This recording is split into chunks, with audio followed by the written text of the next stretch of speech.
That was a very good fight against between Benavidez and Morrell last night. Very good performance.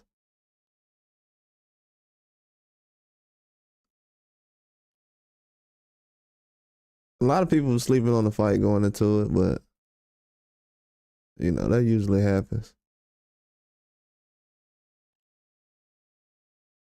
But that was a very good fight.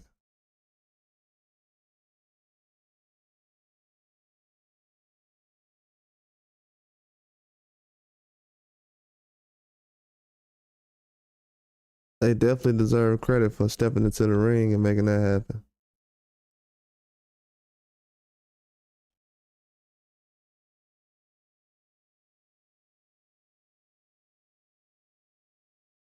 They would have easily fought each other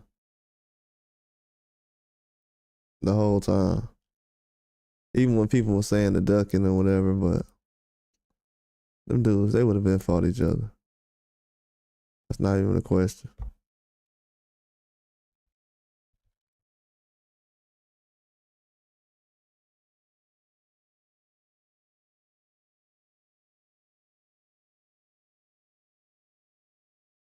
Yeah, I think that could have easily happened.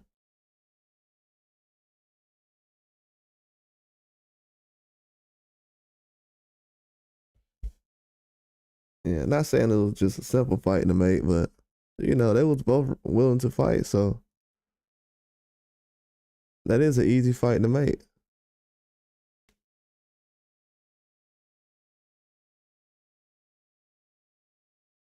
That's why sometimes when people bring up the ducking in boxing, it's just talking after a while.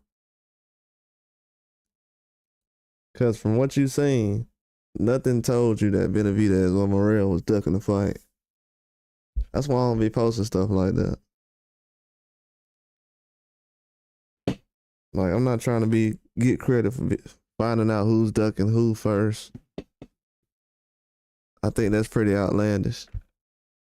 Because after you seen them fight last night, you can tell that none of those guys are ducking people. People gotta think about things a little smarter and realize that sometimes it's better to not say somebody is ducking if they're not ducking. If the fight not happening, just to say one person is doing it,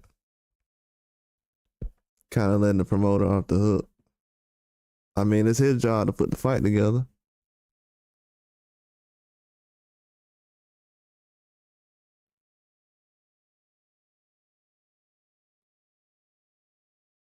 Yeah, it's his job.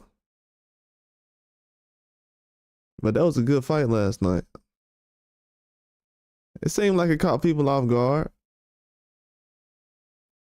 I wasn't surprised by anything. Morrell was sharp when he was moving, though. Catching a lot of those shots Benavidez was throwing.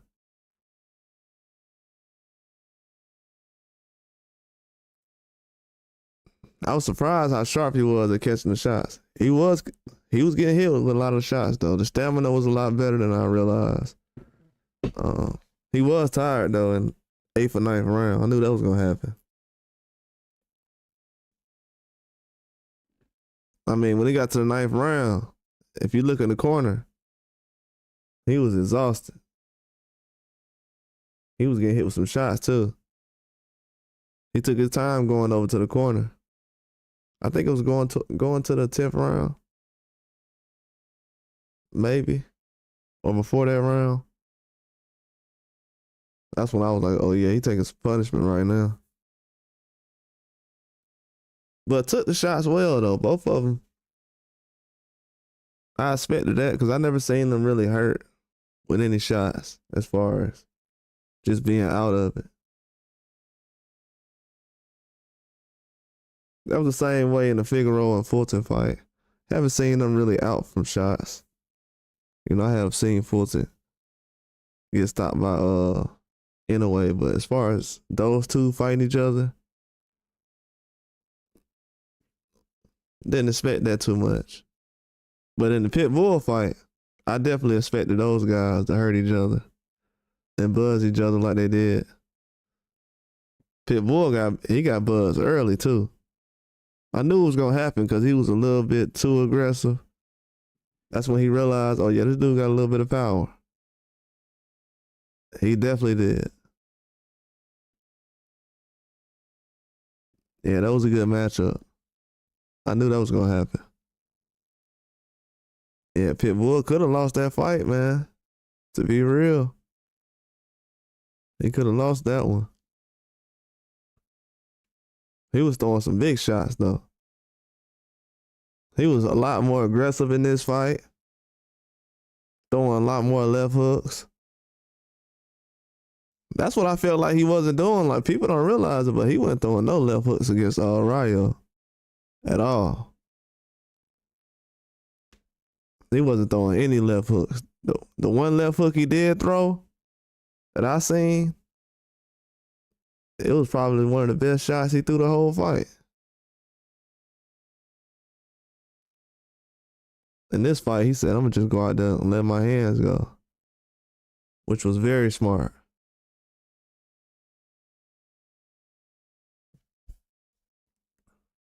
But definitely a good fight card last night.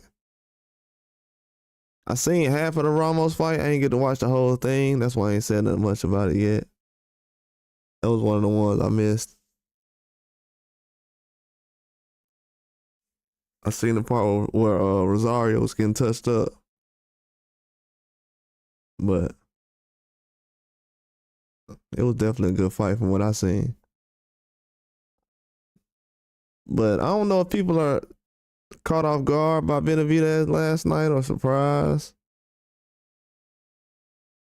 It's not much different from what I seen. You know, he was actually, from what I seen last night, he was actually trying to get a knockout.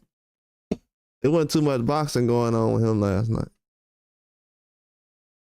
Me, I was like, yeah, box him early, then try to go for the knockout. He like came straight out going for the knockout. I'm like, dang. He ain't playing. So that's why you see a whole bunch of, marks on his face, because he wasn't really thinking about dodging too many shots. He's like, I'm trying to walk through everything. I'm trying to counter everything. There wasn't too much resetting going on last night, so yeah, he did a good job last night. I was impressed by that. But he could have made it an easier fight. But it was entertaining. Definitely entertaining.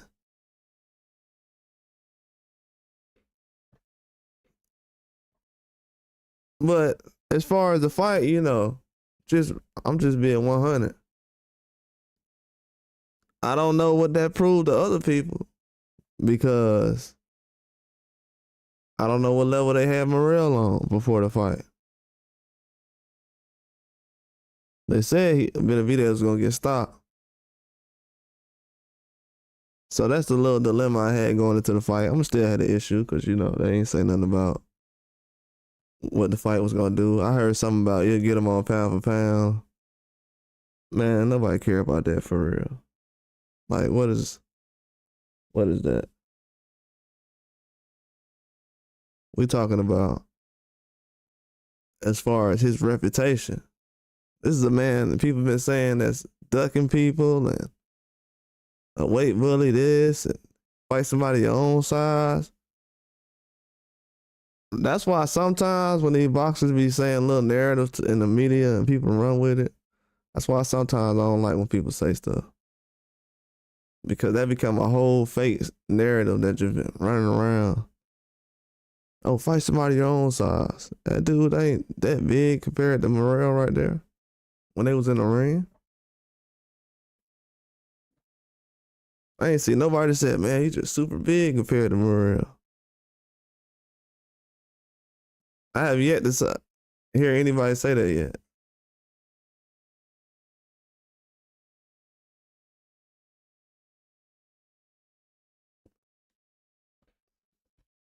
There's been so many narratives put in front of Benavidez to kind of slow him down. I mean, at this point right now, what's going on? The haters are giving him a congratulations. Oh, okay.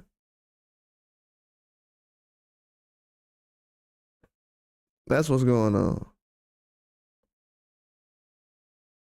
The doubters ready to give in. They see the clock ticking. I told them this was gonna happen. I told them this was gonna happen. As each day go by, the standard's gonna get lower and lower when it comes to Canelo. As long as Benavidez fighting, should have just ignored him.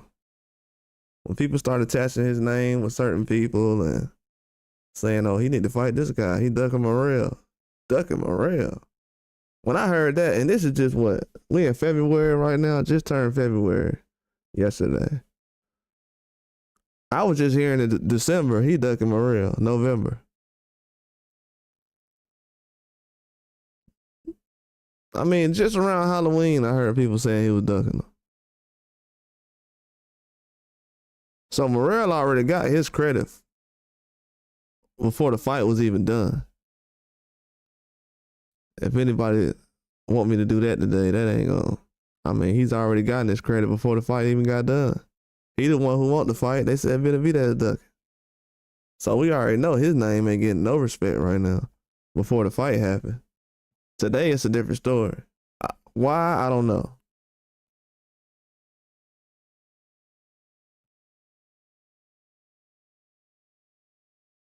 They on fight to fight basis right now. They like, well, this fight I'm gonna see, and then I give them credit. Man, that's on you. I've been telling everybody that. They want me to wait on them to see if they make their decision on if he good enough. Man, I don't. Hey, figure it out. I'm not waiting on that no more. They be trying to doubt these young fighters because they got a favorite who they've been rolling with all these years, and he's supposed to be that guy. Well, he's supposed to be the one that was fighting last night.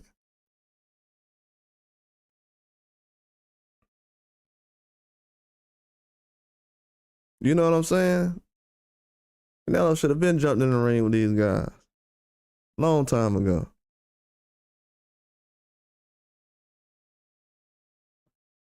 Long time ago. Come up with all kind of reasons. Both of these guys. It's insane. But I want to see the credit he gets for this fight, though. Because they made such a big deal about it that it had to happen now. I was like, okay, cool. Another roadblock. So after this, what he got to do now? I'm hearing rematch. I'm hearing Benavidez and Bivol like that wasn't the option already. They definitely not gonna say Canelo. So yeah, man, his career is moving on right now. And really, the boxing world is helping out his career by putting up tough challenges like he gonna lose or something. They helping him out.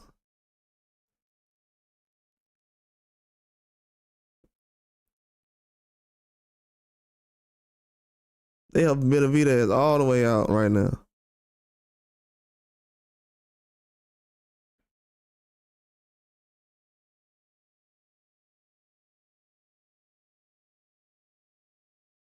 And I ain't really watched the fight over yet, so I'm gonna go back and watch it over again. But I already know it was a dominant performance last night, but it was definitely a lot closer.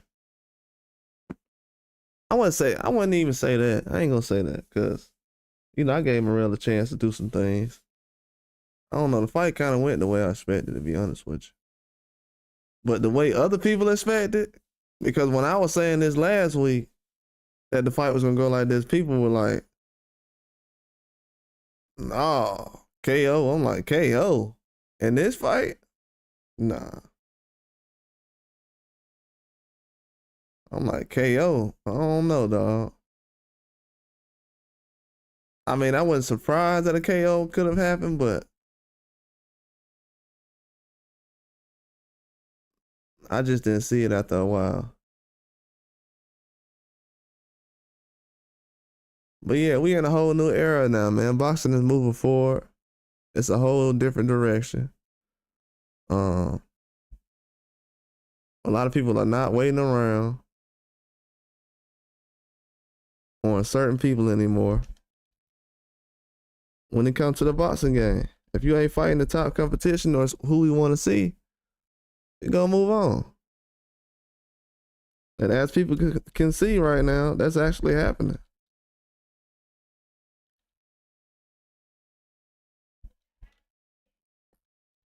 Cause they was asking about the fight with Canelo. I'm like, man, that's not gonna happen, man. It's just not gonna happen. I told people that almost 2 years ago.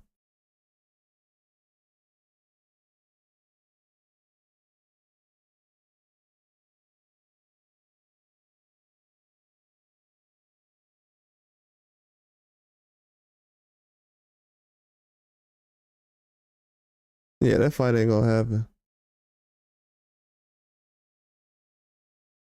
I mean, it could have happened, but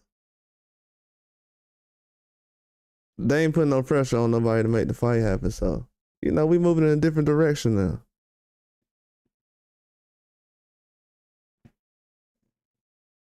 It's gonna be good as far as for Morrell and Benavidez to move on, but I think they could have had more fights at 168. I bet you in the future, people gonna be asking them to match up with guys that was already at 168 with them. I bet you that's gonna happen. I can guarantee that's gonna happen.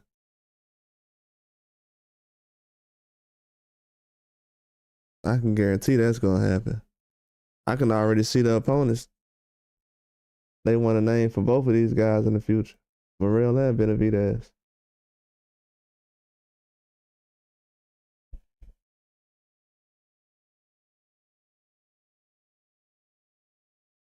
That's gonna be the part I'm gonna like, because now we're gonna start to see a separation go on.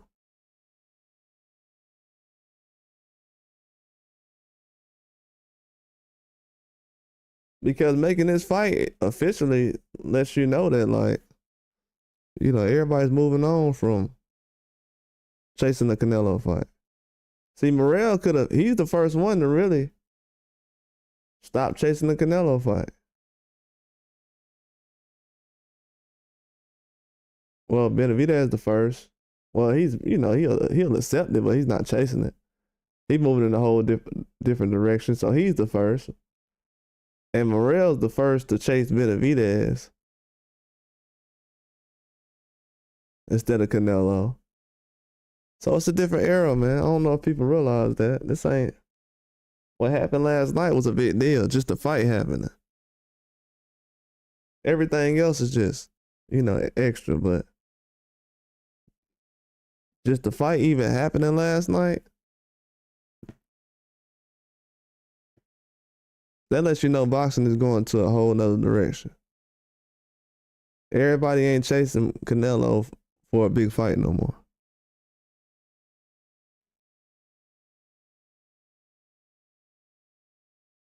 Even with Munguia and Berlanga right now. What big fights they got they can make? Right now, everybody talking about Caleb Plant with them guys. That ain't a big fight for Morrell and Benavidez, so how big of a fight is it for them? That's the best they got. So it just shows what level they on and what level that Morrell and Benavidez is on right now. Because people don't treat Caleb Plant like a big fight for Benavidez. I mean, he has the win, but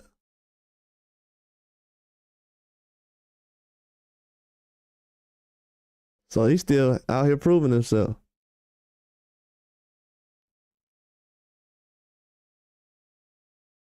But yeah, I think a lot of people love the fact that these guys fought last night, just because it's a lot of people that got to dodge that dodged fighting Morrell last night. So Benavidez took a lot of people out of the way last night at 68 for not taking attention away from them, because Morrell would have smoked most of those guys. We already know that. But the fact that he brought him up at 75 now, that kind of saved a lot of people.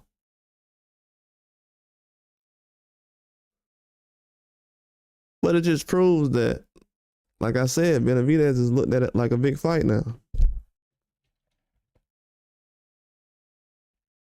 So if Canelo ain't calling your phone, you definitely trying to get a Benavidez fight. So you're going to hear a lot more people over the next couple of years say, oh, I want to fight Benavidez.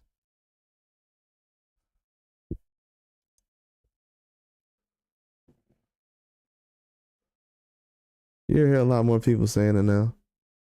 Different direction.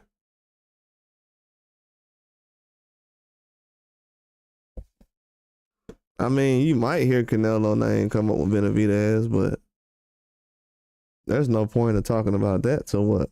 2026. We know it's not going to happen right now.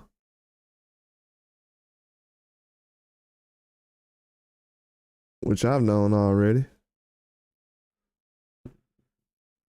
Once the Morrell thing happened, I was like, yeah, it's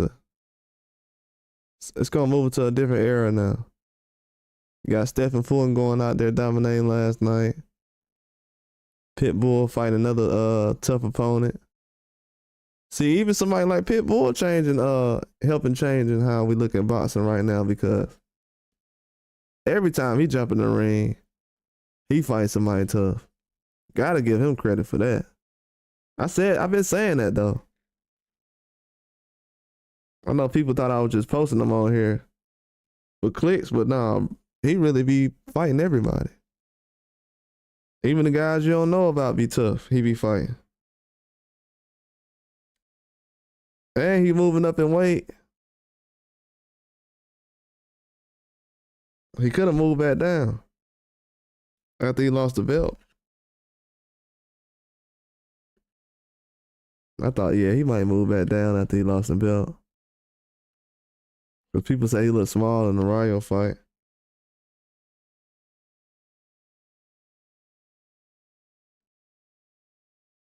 But he stayed at 40 and had a good fight, man. He was throwing some huge blows. I just wanted to see him be aggressive and throw the left hook.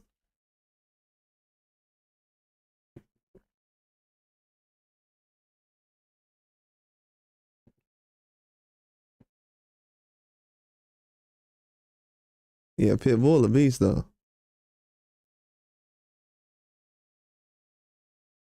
Definitely still a fan favorite. That's all you gotta do is go out there and perform every couple of months. People ain't gonna really think about your losses that much. I think a lot of people think that the losses matter in boxing. If you fighting every 3 months, people ain't gonna remember that. You know, nobody think about him losing a Rayo right now. I wish he would have stayed in that Ryan Garcia fight. That would have been good, but you know, maybe he got something else better coming up. Who knows? I'm gonna be surprised if Tank fight him again, but right now, after the Roach fight, but that's not something people are looking for. But they will watch it.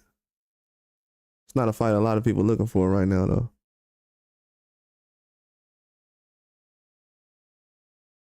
But yeah, he had one of the best performances last night, especially Ferrero. I told everybody this week coming into this fight, this might be one of the best fights of the night, over Morrell and Benavidez. Even over them.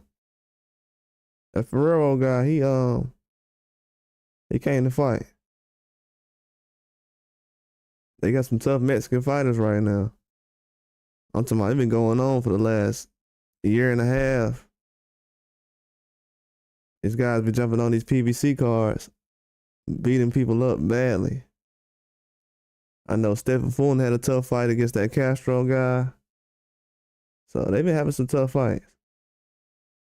Got to be careful fighting some of these guys. They might think he's just a journeyman or a no-name, but that guy Ferrero, he wasn't a no-name. Might have not been the most popular guy, but I knew he was coming to fight. I was almost close to betting on him. Like during the week, I was thinking, man, I should bet on him. He might upset Pitbull. But I had a feeling Pitbull was gonna let his hands go, so I kind of backed off that. Surprised Rosario got stopped by Ramos though.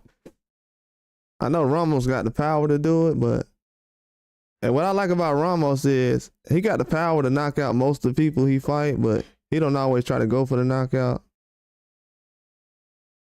If he can box you, he'll just box you. But sometimes he just come out of nowhere with a stoppage. And Rosario, I felt like him getting stopped right now, it ain't the best thing that can happen right now for him. Like every loss he got is a stoppage. So 5 losses, 5 stoppages. It's not good. That's why I wasn't really enthusiastic about the fight. I mean, I respect Rosario because I don't even think he's 30 yet. He been in some wars. But I just didn't want to see a fight like that again. Me personally. I feel like he maybe need to get a couple of more smaller fights before getting on a big card like this. As you seen last night, he was just a little bit behind. He made it 8 rounds, but you know, as far as if you look at the fights he's had so far, he's been training like a guy who can go 8 rounds, but that's about it. As far as against an elite active fighter who's been active the last couple of years. So I knew that was going to be a problem. But yeah, I want to see Ramos against somebody who's a little more active right now. I would have been okay with a Lubin rematch last night. But I still like the fight, though. I didn't have a problem with it, but it wasn't something I preferred.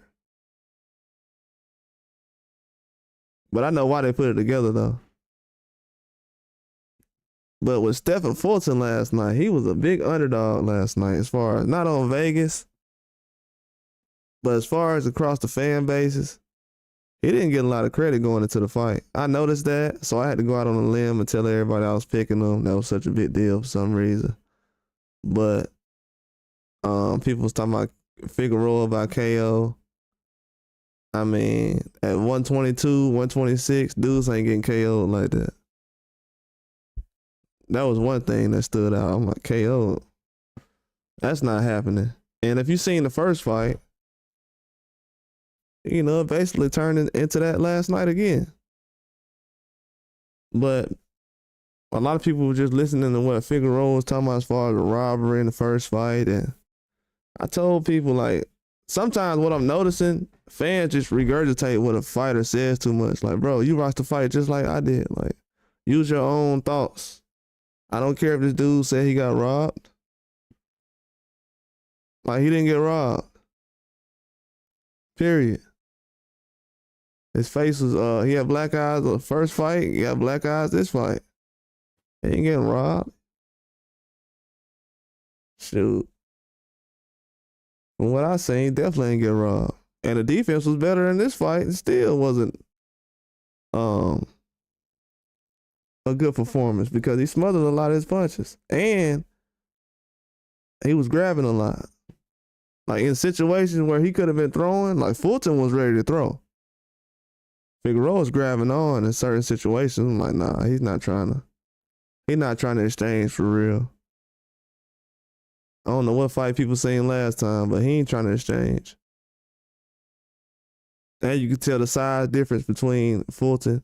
If anybody seen Fulton fight anyway, it probably was the first time they seen Fulton fight. You can notice the size difference. He's a little more fit in this fight than he was in the Inoue fight. He was a little, he looked drained, a little skinny.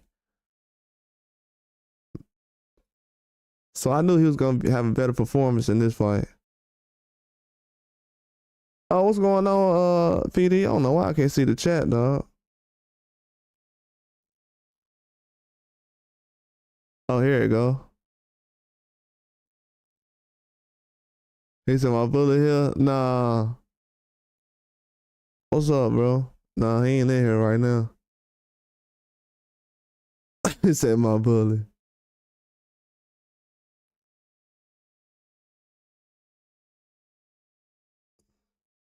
Yeah, Fulton look good, man. I knew he was gonna look good. If you go back to the last fight he had against Castro, after he got knocked down, he started boxing well. Him not being active just played a huge part. I knew that was gonna be a problem, but Figueroa, he ain't been active either, so I knew both of them was gonna be able to go the whole fight. But Figueroa, he just couldn't exchange, man. He didn't want to get hit with certain shots.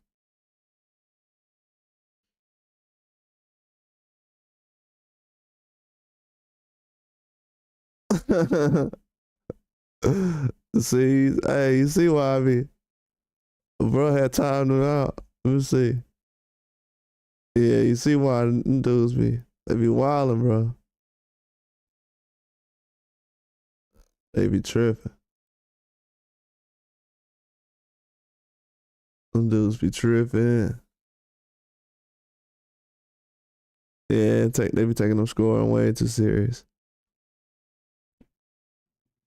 But Benavidez, he had a good performance last night, though. Very good performance. Him and Fulton. Fulton was a lot. He was dominant as well, man. I know people ain't gonna focus on that. They gave him a lot of criticism after he fought last time. Bruh, when I seen that, I was like, man, hold on. This man fighting on a prelim fight on the Canelo Alvarez card. And instead of them talking about Berlanga and Canelo, they talking about Stephen Fulton on the prelims. Breaking down his fight, I was like, bro, y'all breaking down this man fight on the prelims.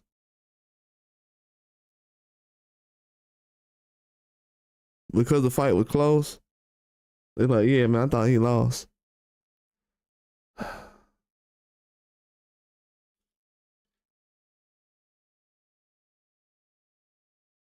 Bro, what I've come to realize is, after doing all my research, stop arguing with these people about who won the fight, bro. Most of the time, it's a dude they like, so they gonna say whoever they like. That's who won the fight. I have to come to that realization. I need to write that down, but it don't be about who they really thought won the fight. It be their favorite fighter or somebody they like. They like, oh yeah, well he won. I'm like, bro, I gotta quit arguing with these guys. You think he get an Inoue rematch at a higher weight? I don't know. They haven't really talked about it. Most of the people they talking about Inoue fighting is younger guys. Like, they haven't even mentioned Angelo Leo. I think 2 fights I was thinking about for Fulton was like Angelo Leo or what's the other dude name? I know Shushu Carrington was talking about fighting him last night. Something like that. But nah, anyway, he won't fight until at 126. He won't fight until 2026 at that weight class. And they talking about either Shushu or Nick Ball.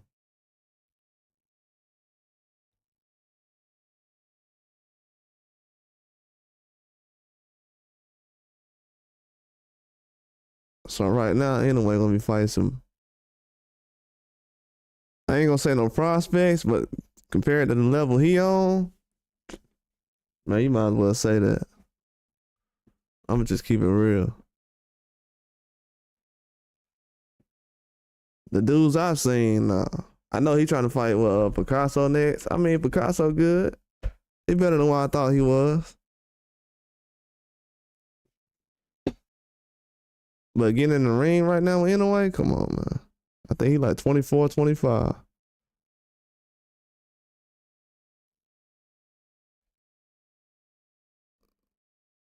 Nah, but at a higher weight class, I don't know. I don't think so. I think they'll stay away from that. There's so many names at 26 right now that if he does,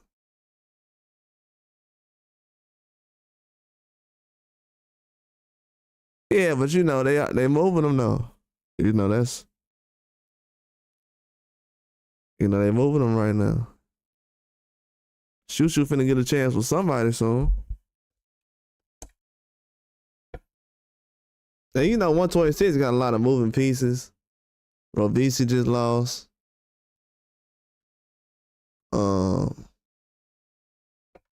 You said Casemiro. I'm not too big on Casemiro. I mean, he cool. But do I see Casemiro as a threat to Inoue? Not really. Just keeping a buck. From what I seen, I don't see Casemiro as a huge threat.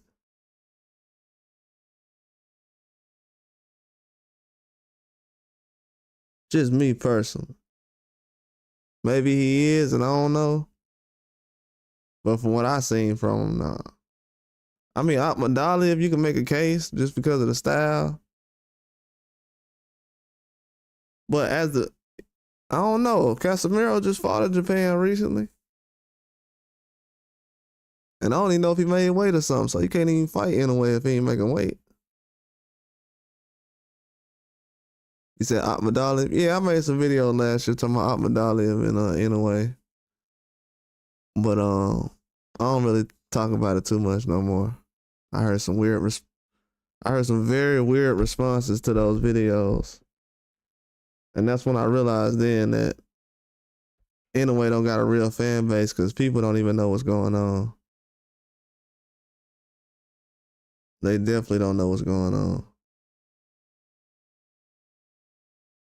This man done fought guys, he fighting guys that done lost to the person he already beat.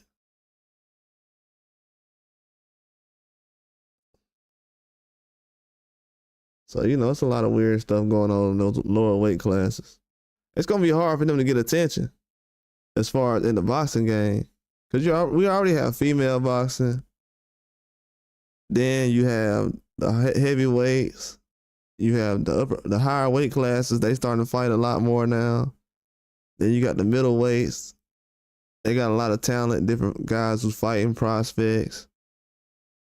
Then they got the Jake Paul thing going on. So, it's gonna take a lot for fans to want to go out of their way to see these lower weight classes fight.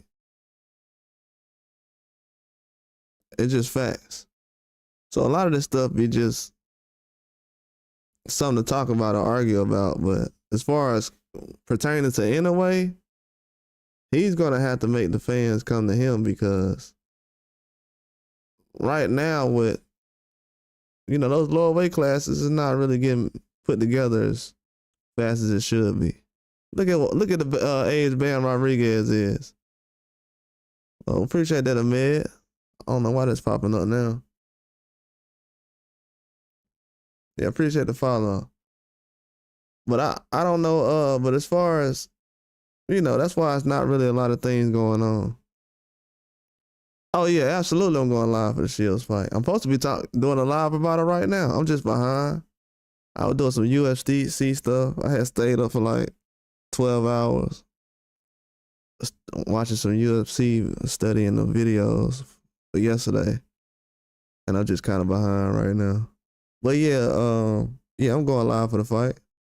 The girl who Carissa Shields fighting, people gonna be surprised, but she got some hands, man. I'm hearing a lot of people talking about she got 5 fights, but I mean, I'll talk about that after the fight, I guess. It'll be a waste of time to talk about it now. I said it in the preview, so if anybody's seen that, I did that last night. But yeah, they're gonna be surprised by the girl she's fighting. She's pretty good. I'll just say that. She's definitely pretty good. Yeah, so I'm definitely going to watch that fight tonight. Yeah, I actually I didn't even know it, but I actually got back into boxing like really hardcore before Carissa Shield turned pro. I think she's the one who really got me back like all the way into it. Like being honest about it. Cause I think I was watching her in the amateur. I think the first time Olympics, then second time. Then before you know it, she was already what? Fighting professional. Then she was fighting on live TV. I was like, dang, they usually don't have female fights on live TV. It was a big deal around that time.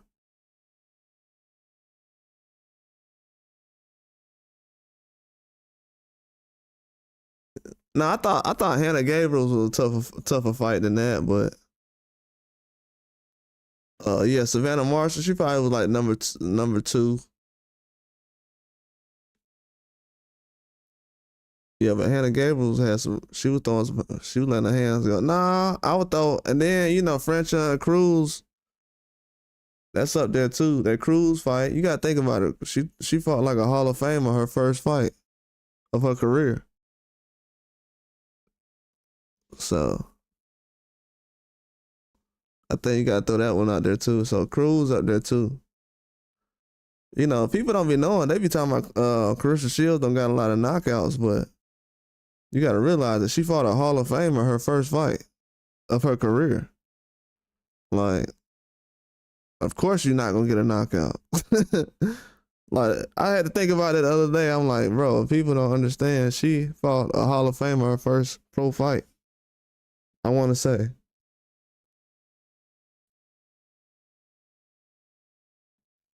But they like, man, she ain't got no knockouts. And this ain't like women's boxing 20, 30 years ago. Like, they're a lot more technical. They jab is a lot more snappier. They throw in a lot more sharper combinations.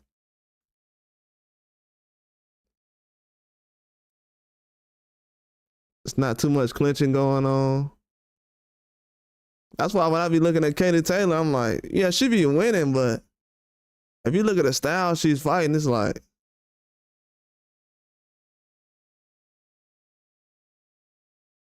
oh yeah, I did a video about that already, Layla Ali stuff. Yeah, I see people talking, bro. Yeah, I have did a video about that. Yeah, if y'all seen my Layla Ali Carissa Shield video, y'all can check that out. Did that a couple of months ago.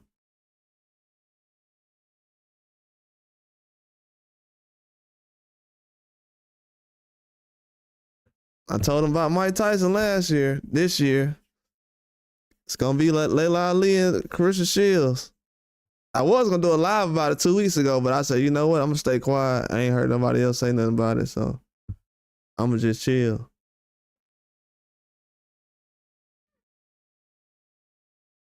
I've been hearing a lot more lately, but I think I said this like around Christmas or something, if I'm not mistaken. This is like before Christmas, I was talking about Layla Ali and Carissa Shields. So if them rumors are true, then I'm glad. If they saying that Layla Ali and Carissa Shields are next, though, I'm glad, though, for real. Because sometimes I'll be posting stuff. It's a Hail Mary. But, yeah, I have been hearing about that. Carissa Shields and Layla Ali. I told them about Mike last year. Bro, they laughed at me when I posted about Mike Tyson last year. They were like, bro, you clickbait. They were like, this how you trying to build your channel? By talking about Mike Tyson finna come back and fight somebody in 2024? They was like, man, get that clickbait off of here, man. That's how y'all dudes building YouTube channels now by doing clickbait. I said, this ain't clickbait. Mike Tyson is gonna fight this year. Man, cut that clickbait out, man. I said, okay.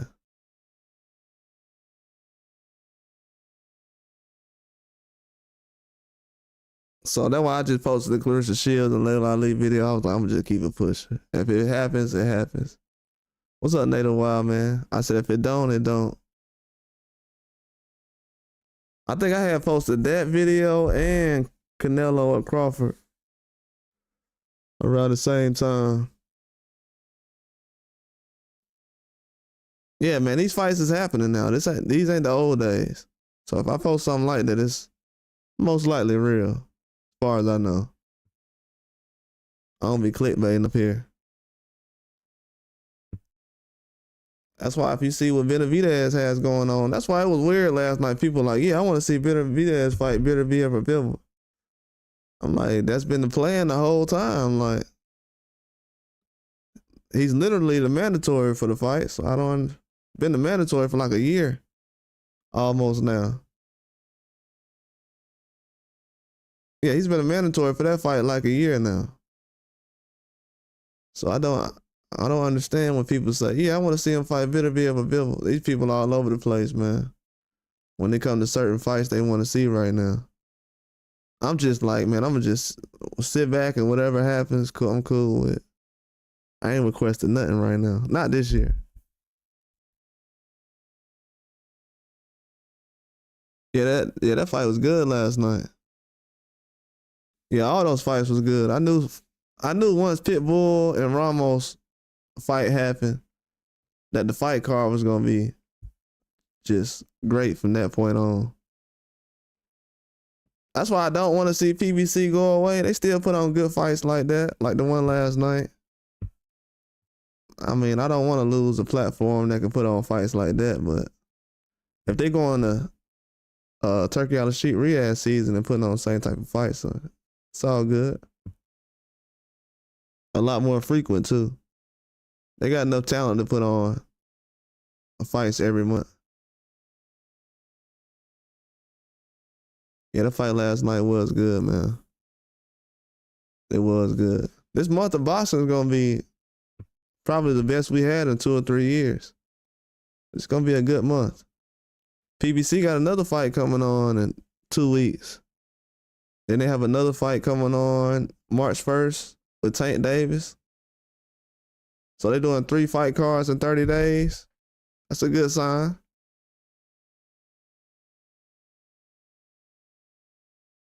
That's a very good sign.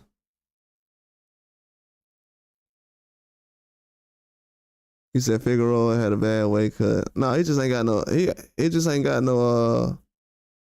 Ain't got no patience, man. He don't want to throw a jab, man. To be tall like that and curled up like a baby trying to throw punches. You know, ain't nobody gonna win no fight like that. Not against no elite fighters. If Figueroa don't throw the jab like he's supposed to, he gonna be in trouble.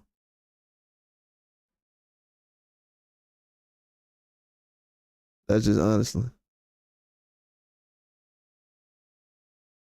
If you look at the fight last night, Figueroa first 5 or 6 punches was a jab. He came out, boom, boom, boom, boom, boom, boom, boom. I was like, whoa. I'm talking about first 5 or 6 punches was a jab. He got to like the 4th, 5th round. He was like, I'm finna walk him down and throw some hooks the rest of the fight.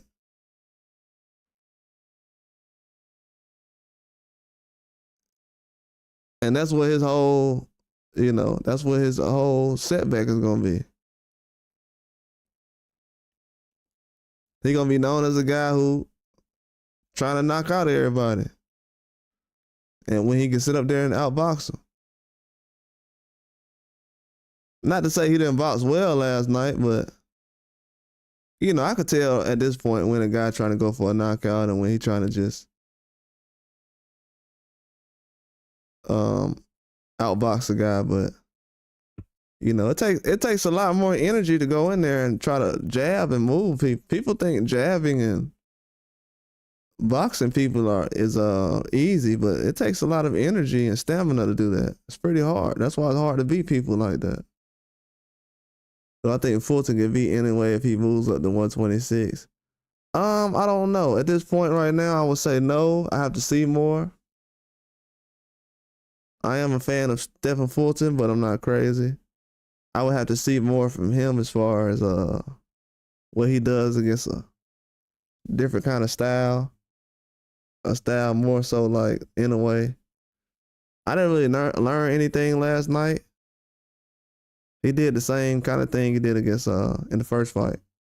I thought he countered a lot more last night, but his defense in the first fight at times was a lot better as far as what he was dodging shots. He wasn't on the ropes as much last night, so that played a huge part, but he didn't get hit as much last night in this fight as he did the first one. The weight cut helped him. I don't know, at this point right now, you just gotta, the best thing I can say as far as Fulton is, you just gotta believe what he says. He said the weight bothered him in the Inoue fight. People said it was an excuse. He didn't give me a reason to say he was using an excuse, so I kind of agree with him on it. And if you see last night, he looked better with extra weight. Those extra 4 pounds played a huge part in him winning last night. If the fight was at 122 last night, he would have lost.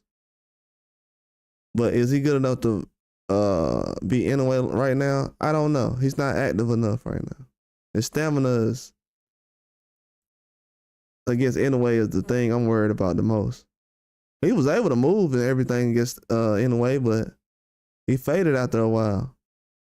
And when you're drained from cutting weight and things like that, then you're fighting in a different time zone. That affects you too, but yeah, he did. He helped him a lot. Yeah, Bozy I've been telling people that, man. People said Bozy didn't look good in the Ennis fight. Ennis just wasn't listening. Jerron Boots, he just wasn't listening, but Bozy, he a good trainer though. Right now, if a guy's training with Bozy, I trust them right now. That sounds stupid, but I'm just being honest. Me personally. He said, I think Shakur beat Tank. He said, I think Shakur beats Tank.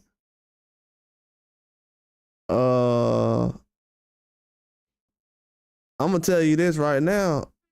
If with the way it's going, because you know Shakur's younger than Tank is. If Shakur keep putting on his man strength as he gets older, he's getting his adult strength, and he's getting bigger. If you can tell, Shakur ain't no small guy. He's getting bigger and stronger. Yeah, Tank, that ain't gonna be the same guy that Tank used to spar with back in the day. You know what I'm saying? Tank is about the same size. Shakur Stevenson is getting bigger. He ain't no same size. This ain't back in the day.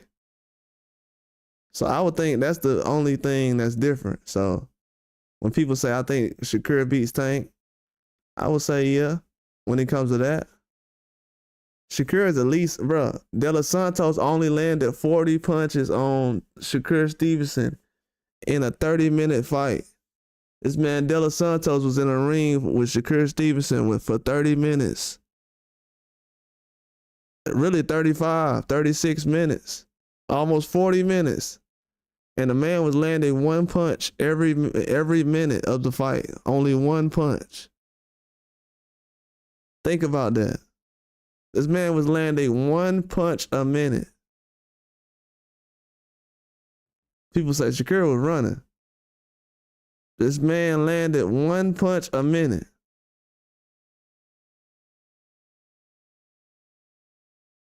So you telling me right now you lock a man in a jail cell.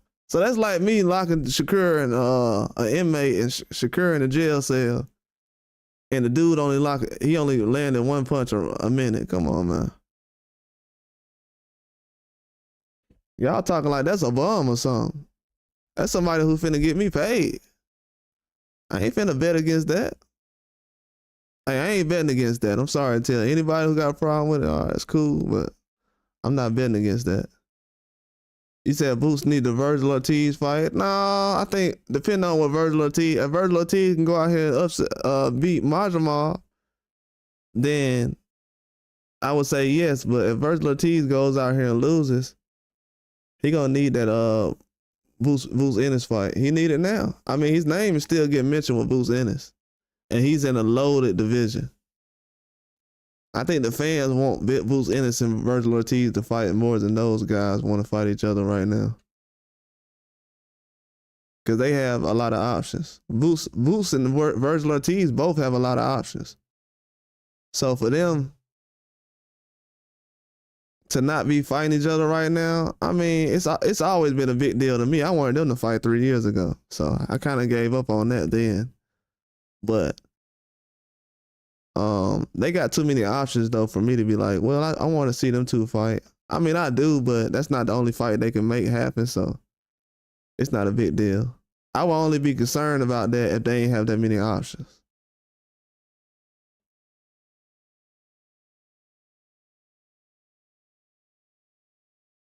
He said, I want to see if Tank gets frustrated if he doesn't land that big shot that people say. He's already done that before. We've seen Tank not land a big shot. He didn't land a big shot against Devin Haney in sparring. He didn't land a big shot against Eastside Cruz. And people say, that's just sparring. So you telling me one of the hardest punches in boxing history can't knock somebody out who's 16 years old and scrawny. But we see people get put to sleep in sparring all the time. All the time. We see dudes get put to sleep in sparring all the time. I can pull up a video right now.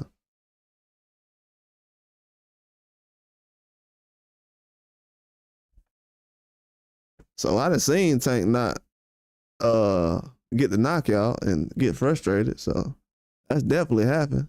They got plenty of videos on YouTube that has that going on.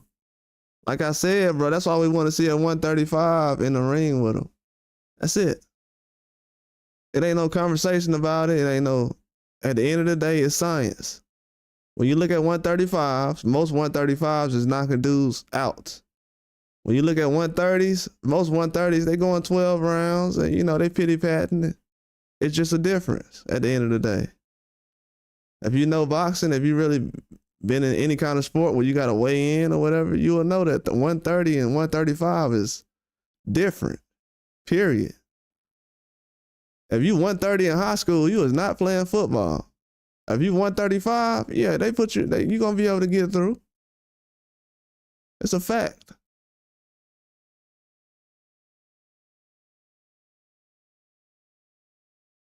You can't even get on a basketball team weighing 130. What?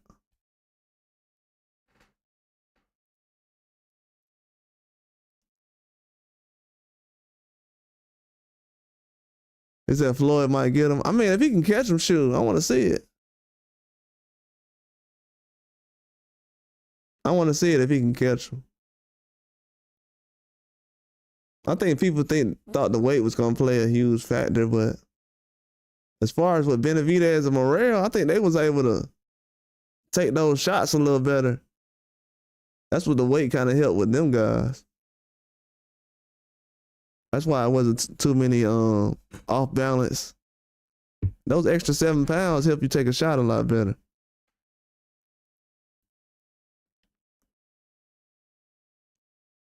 So sometimes that weight make a difference.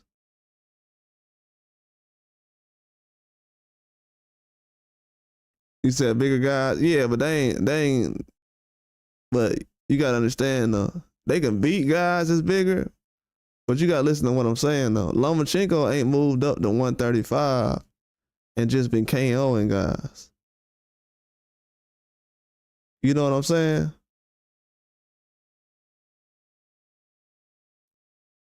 You can see that the natural weight class that Tank Davis is supposed to be at as far as challenging himself is probably around 135.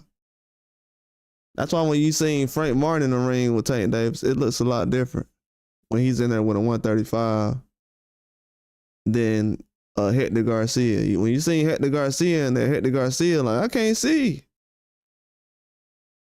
This man talking about he can't see. At least Frank Martin was in there, and Frank Martin, he started boxing late, like after high school or something. And he fought until he got put to sleep. But Hector Garcia, he couldn't even take a punch. He like, oh, I can't see. So it just looked different when a 135 in there. It's just facts. Even Rolly, bro. Look at Rolly. Rolly's not a good boxer like that. And look how he looked like he was supposed to be in the ring because he's a 135. Well, he was a 135. That's why when Ryan was looking all skinny in 135, everybody's like, oh, well, he's not supposed to be at 135. Well, why is he down there?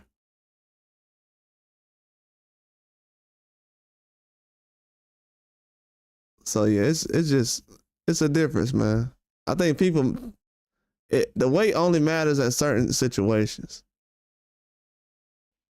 with certain people, but it only takes special 130s on this earth to get in the ring and defeat a Tank Davis. That's not even. I think people trying to still make that a conversation. Like, well, it's a possibility. Well, you can keep waiting on that possibility. I've been watching sports way too long. When it comes to guys at 130, man, please.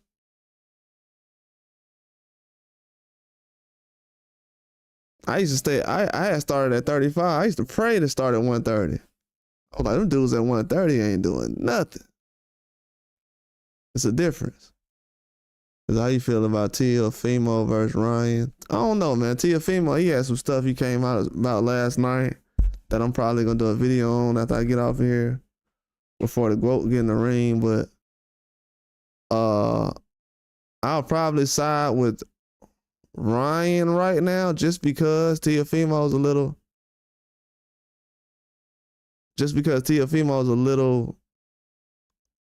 off a little bit with the jab. His style all over the place. You know, Ryan got the same kind of style, so. But I don't know what Teofimo's style is right now. And he's working with Canelo. I mean, he can work with Canelo, but I don't know how that's going to help. I don't want to see him come out there trying to fight like the guy who Pitbull just fought last night. They say it's supposed to start in like an hour and a half, I think. Probably an hour, 30 minutes. I don't know. As soon as it gets close, though, I'm going to post it. They got a nice fight card, too. I seen the fight card they got for the Shields fight. It's worth watching. Let me see when it starts. In the fight card, it's good.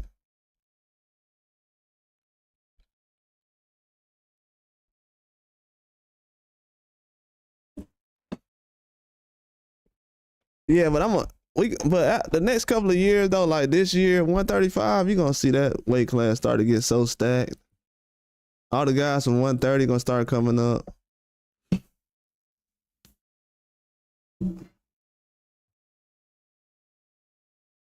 Yeah, she tall. She got some hands though. Man, she got some hands, man. She got some hands. She was out there moving like De Los Santos. What you'll see. This might sound weird and everything, but this ain't no guaranteed win for Shields. You know what I'm saying? Like,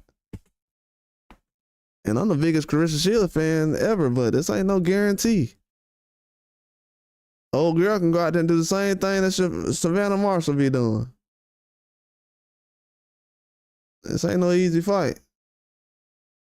You said Carmel and Abdullah Mason?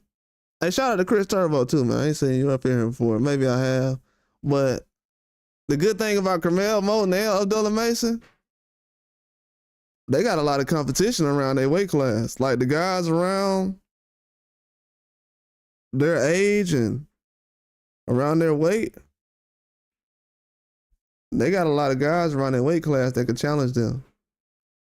I don't know why Carmel Moton, y'all got a decision too. Carmel Moton look, I don't know what happened last night. Was he getting caught with some shots last night? He looked red last night.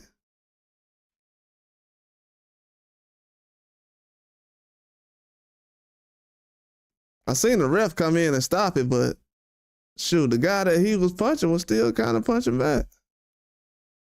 I'm like, hey, let this kind of go. You know, it's almost like when Abdullah Mason was catching a dude that ended up dropping him. See, if the referee would have jumped in and said, no, he would have never got dropped. We would have never seen the back and forth.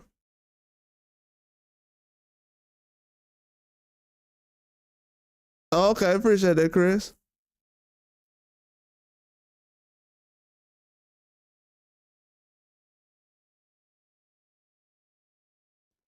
Yeah, they got a lot of young guys around their weight class. Like even Cremel Moan, like the guy, you know, he got people out there he's lost to already that's out here now. So I know it was the amateurs and everything, but yeah, they still got some challenges out here.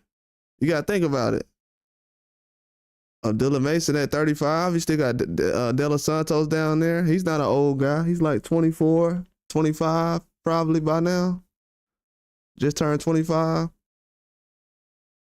or about to. So they got a lot of people around the weight classes that's going to be around for a long time. So I wouldn't put too much pressure on them because sooner or later fans going to want to see them fight certain people. And it might be too early. He said you was mad. Yeah, you know. Yeah, I knew. I had a feeling it was going to happen. He was acting weird. Before the fight, never seen him act like that. Fury was acting weird. He wasn't really joking around. I said, man, this dude going to lose, man. I'm talking about he was not acting like himself at all. He wasn't joking or... When the media day happened, I mean the media workouts, when he went out there and didn't throw a punch. I'm like, it's not good. Hey, that's a good fight, Chris. It's a very good fight. It's a good fight, Chris. Yeah, that's a good fight, Chris. I ain't gonna lie. It's a good fight out there. De Los Santos had an opponent to fight in March, but I don't know what's gonna happen. Is he fighting late March again? He's supposed to fight the end of March, possibly on Fundora card, but I don't know. They kind of putting these cards out right now, like 3 or 4 weeks before the fight happened. Yeah, that's a good fight. Could happen too, Chris. That could happen at the end of this year. Because the only reason I say that is because Rayo and De Los Santos was supposed to fight. And now you kind of have Pitbull and Rayo swap places. And then Tank and Pitbull, not Tank, Pitbull and De Los Santos. They were looking at Pitbull, De Los Santos, Rayo, and Lamont Roach to fight Tank. So, you know, I can see that fight happening. That's why I said it makes sense.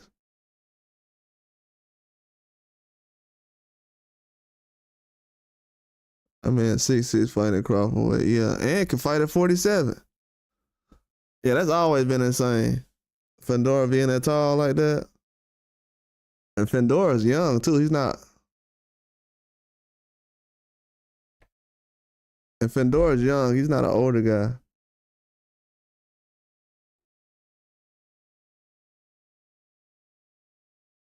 He's saying like heavyweight at least.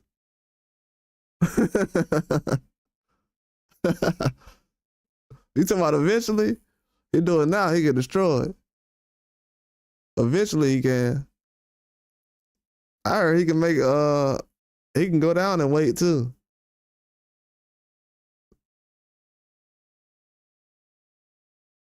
I heard he can go down and weight. This dude eating pizza and stuff before the fight. Unheard of.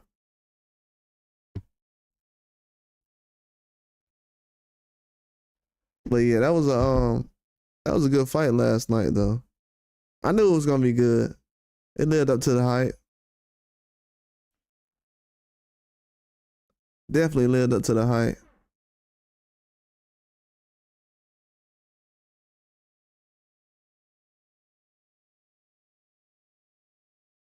You say you think Benavidez would go back down to fight Canelo?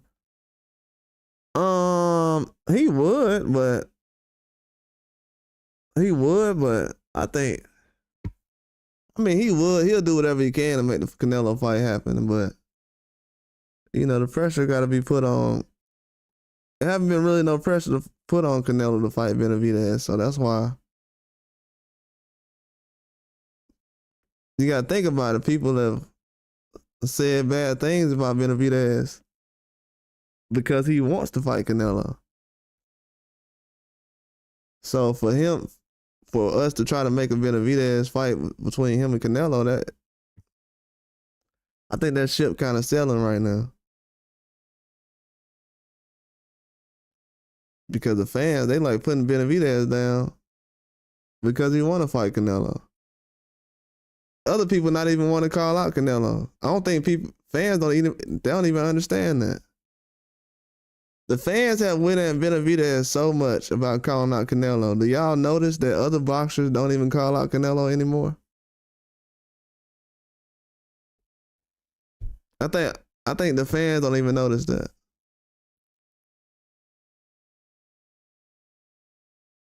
But nobody calls out Canelo no more because fans attack everybody who called him out. After they seen what y'all did to Andre, and not y'all, but what they seen what the fans in boxing have done to Andre and Benavidez and Crawford. They said the man looked like Kendrick Lamar. Like, bro, we got people who work for ESPN up here saying he looked like Kendrick Lamar and stuff. Like, come on, man. That's how deep some of this Canelo hate goes sometimes. Like, we got a fan that we got a person who's working for ESPN, whatever the outlet was that was doing the UFC stuff. They knew that man wasn't no Kendrick Lamar. Come on, man.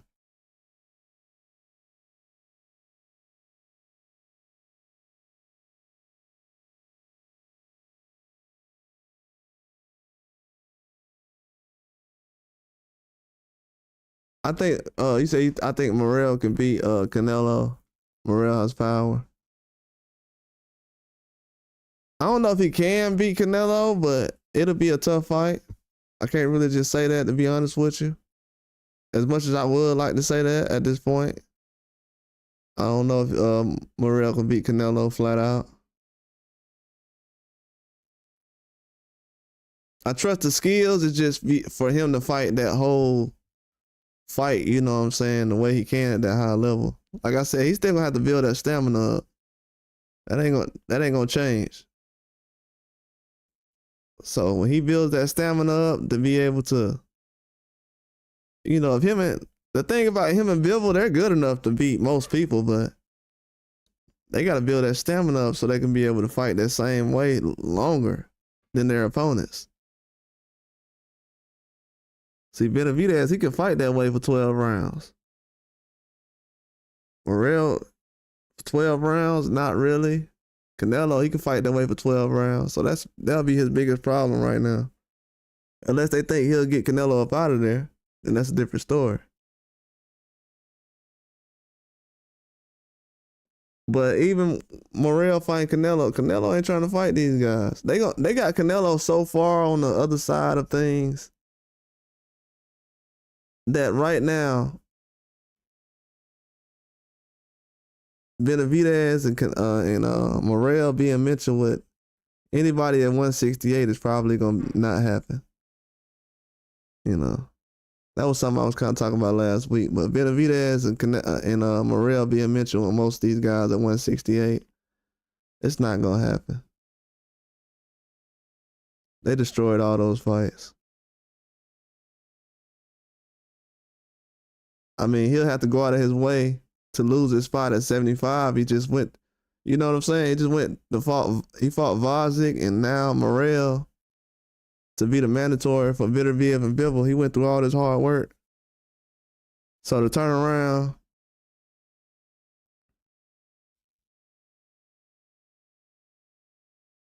you said a knockdown approved by the boss. Yeah, they, but that. What's up, high voltage? Yeah, you know they was gonna do that already.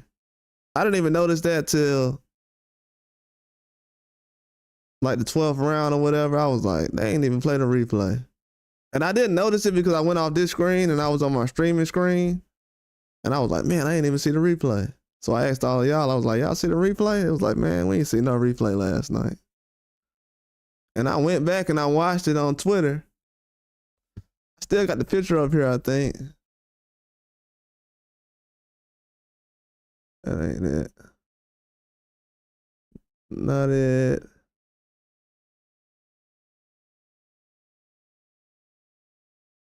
Where is it at?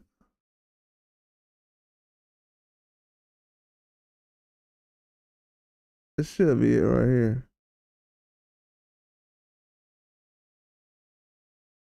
Yeah, here it goes right here. You talking about this right here?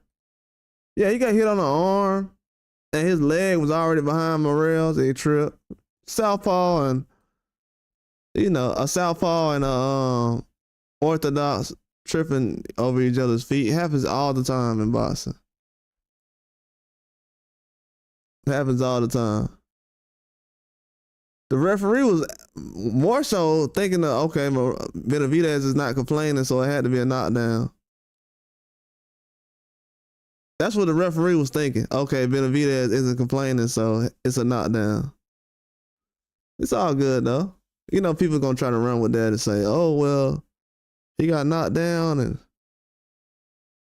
they're going to make a big deal out of it, but, I mean, whatever makes them feel better. Just to make them feel better, hey, go ahead and say, you know what, you're right, it was a knockdown.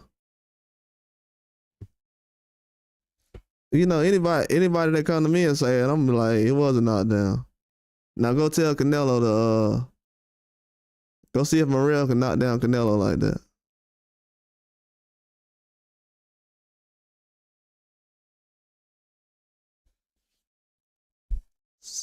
So they don't really care about it. Oh yeah, he caught him on the ropes though. Morrell had Benavidez rocked a couple times. But the hardest punch, though, I'm going to tell you, that punch Benavidez caught at the end of the 11th round when before Morrell got the point taken away, man, he was out on his feet, man. If you go back and look at it, he pointed the glove and I'm like, look, man, what is he doing? And he all over the place. I was like, to be honest with you, I thought Benavidez was about to get stopped in the 12th round. He got a chin because I thought he was going to get stopped. He got hit with it. That was the hardest punch he took the whole fight.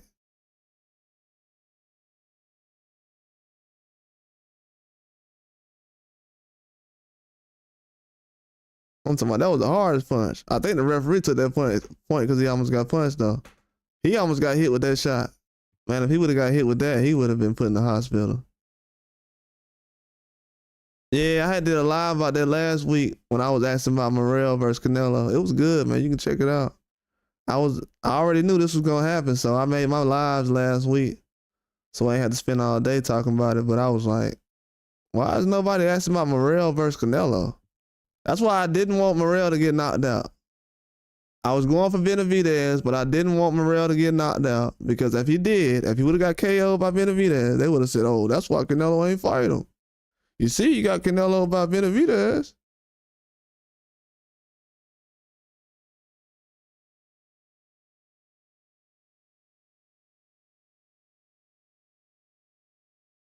So I was like, yeah, I'm like, yeah. If he did knock down Benavidez, guess what? Canelo ain't fight him, so what? Tell Canelo to fight him.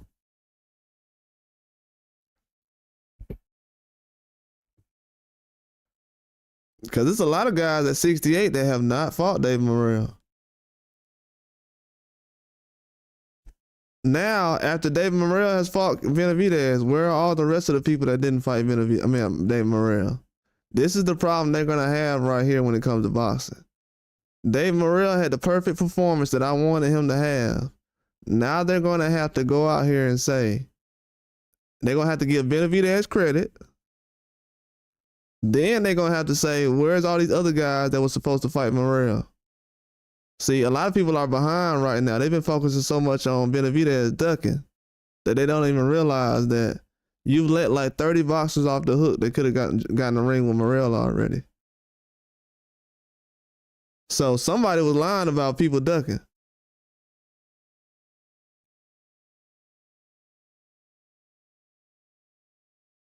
Yeah, Morrell got a chin, man. I kept saying that leading up to the fight. Like, I didn't see him really get rocked with anything to the point where he was out on his feet. Couldn't really find nothing. So I was a little bit iffy about Benavidez knocking him out.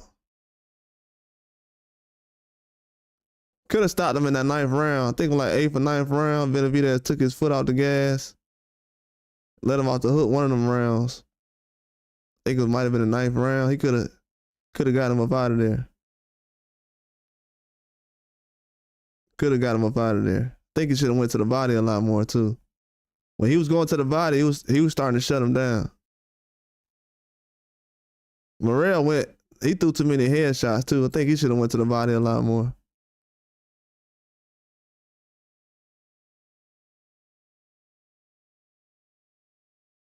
Yeah. Yeah, Boo Boo, he a good matchup with a lot of people. Just like how Caleb Plant is. That's why it's kind of good that those guys fought Benavidez, because it kind of helped everything right now come together. Even like Morrell getting this fight right now. So everything happened for a reason in boxing, but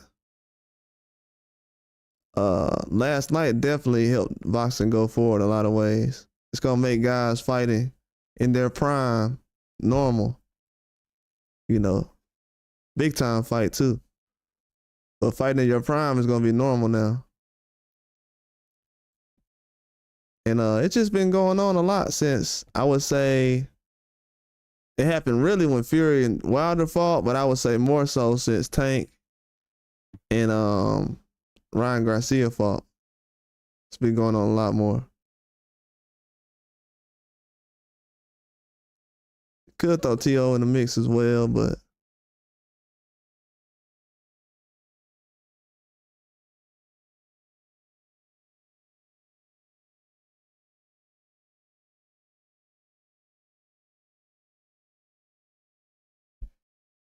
he said the Bovie is a good place to go. What is that? But yeah, last night was some good fights, man. I was impressed by all the guys coming out, and you know, nobody really looked sloppy or out of shape. You know, these guys coming in fighting at a high level, because on PBC, guys ain't really active like that. So for them to come out and show up the way they do, that's impressive to me.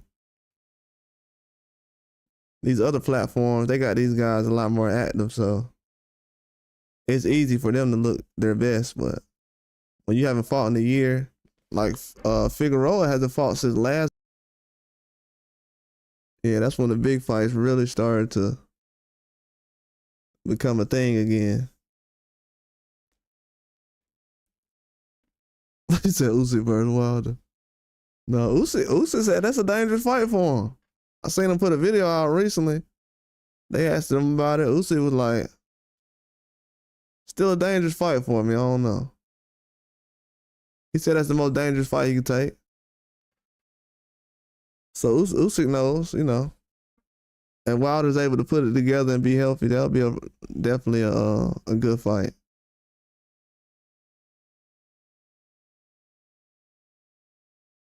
I think a lot of these rematches gonna take a lot out of Usyk though. Might not see all the matchups we want to see from him. He's not thinking of retiring. I know he wants to go probably another 2 years. Probably hang it up like 2027 or something like that, but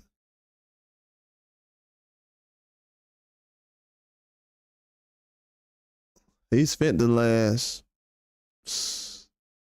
If he fights Dubois, he's gonna spend the last 3 years doing rematches.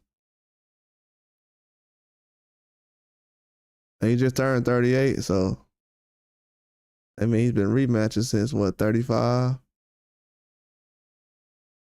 34, 35.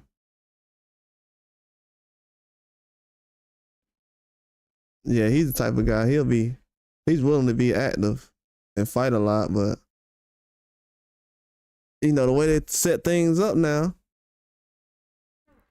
it's gonna be a lot better though, because with Turkey on the sheet, you don't gotta get prepared to try to have a big payday or pay-per-view. You can just go ahead and make the fight quickly. Yeah, he possibly could. It would definitely be difficult, but he possibly could. You gotta see how he looks on his next fight. He needs some tune-ups. You know what I'm saying? He doesn't give a lot of these fighters like Wilder's, Earl Spence. A lot of these guys need to take more tune-ups. You know, certain boxers need tune-ups.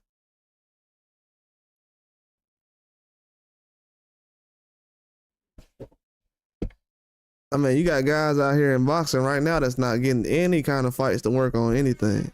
They're just going straight into big fights over and over, and that's good. But when you look at old boxing resumes, everybody's resume don't look like that.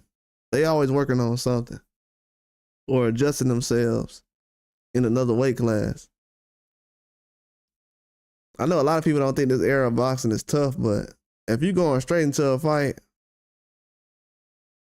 yeah, modern day Ernie Shavers. Yeah, but a lot of these guys going straight into a fight with no tune-ups, like, bro, as much as I love a good fight, bro, I mean, if you're going to be at your best, go ahead and take a tune-up. Yeah, I know different styles, yeah. Yeah, Ernie Shavers, he used to touch guys, they be up out of there. But yeah, a lot of these guys, they got to take more tune-ups. He said, I don't like when people say Crawford never fought nobody before Spence. Yeah, they be, they say that, but I mean, it sounds ridiculous because the same Jose Benavidez that Charlo couldn't stop, that's the same one that Crawford stopped. So, I mean, it's just common sense at this point. A lot of people just don't like Crawford. It is what it is. You know, a lot of people don't like Michael Jackson. Hey, that's a personal thing. You know what I'm saying?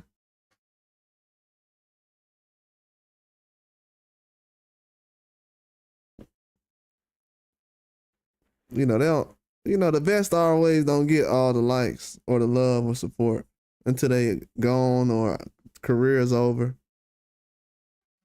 You know, most boxers don't get the respect they deserve during their careers. You know, that's the one thing with boxing we still got a problem with. We don't know how to like two different people at the same time. Yeah, but it's insane, bro. A lot of people out here it's a lot of people that don't like Michael Jackson. It's like, dang.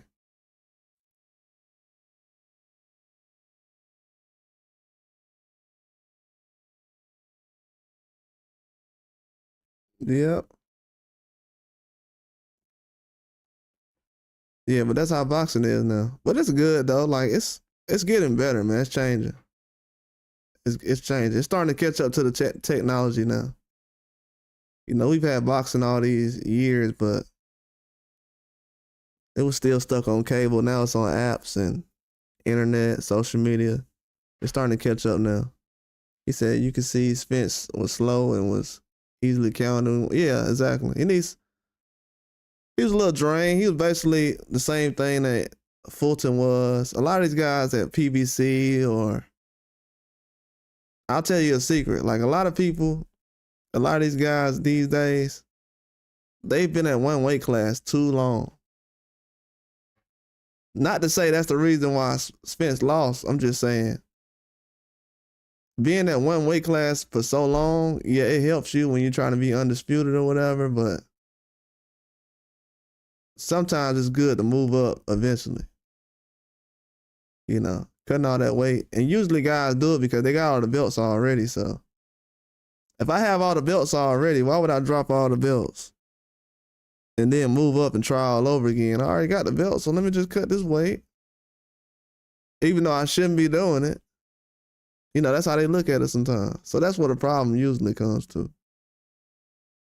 He said, I don't even like King Elvis. Yeah.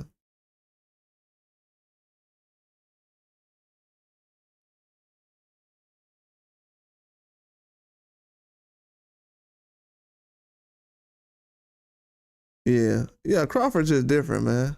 Like I said, most of the people Crawford has knocked out has never been knocked out before. You know, when he stopped Earl Spence has never been stopped before. Sean Porter never been stopped before. Who else? Jose Benavidez. I think that was Jeff Horn first time getting stopped against Crawford.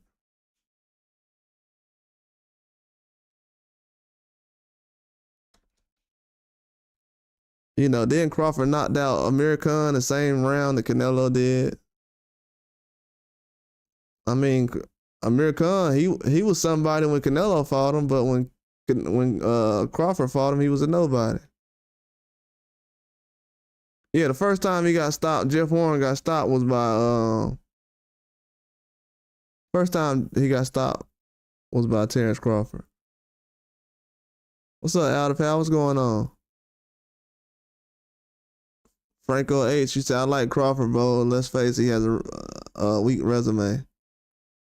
Bro, how does he have a weak resume when he's the only fighter that ever stopped Sean Porter, bro? Let's be honest. What are you talking about?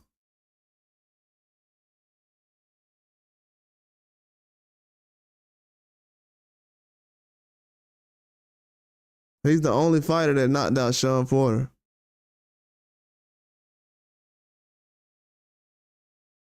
What do you mean a weak resume? Do you know Sean Porter's finna go in the Hall of Fame? And he just retired recently? Terrence Crawford just fought Sean Porter recently and he's finna go in the Hall of Fame.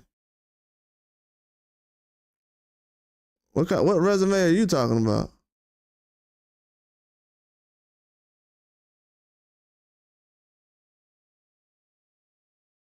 You said Porter lost to Ugas. Porter didn't lose to Ugas? What are you talking about? Porter lost to Ugas. What? Sean Porter lost to Ugas? Maybe I'm tripping. That's something I forgot then. You said he lost to Ugas. Sean Porter?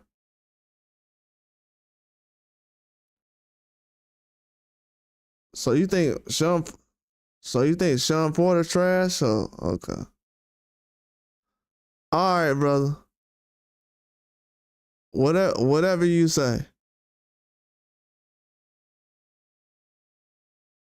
Whatever you say.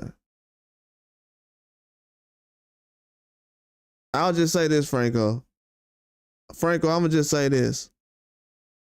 They just asked Alexander Usyk who the best fighter in boxing is. Who the number one fighter in boxing. They just asked Usyk this recently. A couple of weeks ago, they asked Usyk who the number one fighter in boxing is. You know who he said? Terrence Crawford. They asked Benavidez who the number one fighter in boxing is. I'm not mad, bro. I'm not mad. I'm just telling you people who actually know boxing. They just asked Benavidez who's number one in boxing. And they said Terrence Crawford. They just asked Lomachenko who's number one in boxing.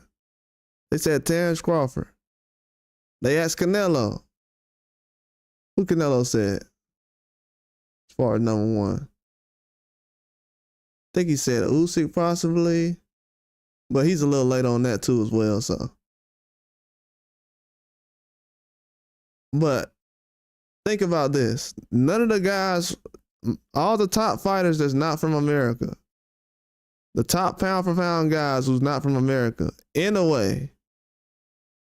So in a way, Benavidez, Lomachenko, Usyk, Terrence Crawford. I mean, not Terrence Crawford. Tyson Fury. All these guys think Terrence Crawford is number one. Think about that, Franco H. Franco H. All the top fighters outside of America thinks that Terrence Crawford is the number one fighter. But a guy named Franco H., because he feels like him and Eddie Hearn scores fights the same way. He feels like Crawford and Majumdar was a draw like Eddie Hearn did. I'm going to tell you right now, in 2025, I would suggest you not to score your fights like Eddie Hearn.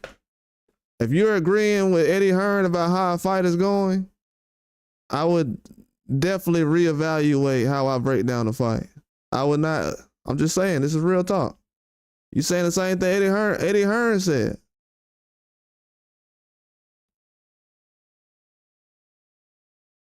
I'm just being real. You saying the same thing Eddie Hearn said. Please don't go around the internet yelling the same thing Eddie Hearn said. Come on now. And I'm not saying that to talk bad about you. I'm just saying, bro, you know you're saying the same thing Eddie Hearn said, right? He's not known as a boxing expert. If he is, I'm finna start covering everything he's saying.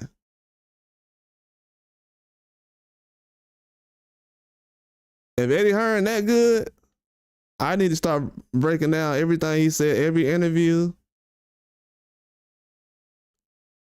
Come on, Franco. Please don't agree with Eddie Hearn on who won the fight. That's the guy who just got Joshua's nose knocked off. Please don't. You know how many families cried last year because of Eddie Hearn? Please, brothers, don't do it. Eddie Hearn has ruined families last year.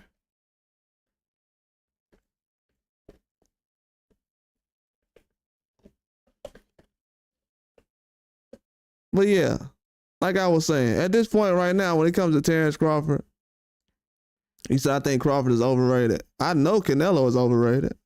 You can think that Crawford is overrated, but I know Canelo is overrated. I'm going to tell you the worst part too, Franco.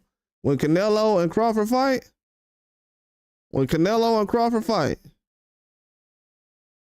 I know Crawford going to try to knock Canelo's head off, not like Berlanga and Munguia did. I know he's going to try to knock Canelo's head off. So I'm sitting back chilling until the fight happened. The fight happened in September. I'm chilling. I already know what's going to happen. I'm chilling. Y'all finna get embarrassed out here. Y'all finna let Canelo get in the ring with a guy y'all said was too small. This dude said, I'm not Mexican. Bro, I can be Mexican, black, American, white. I'm everything. I'm mixed with everything. I'm Mexican, black. You know, I'm everything. He said, but you say you think Crawford beats Canelo? Yeah, the same way I did when I thought Crawford was gone. You said, nah, I'm out.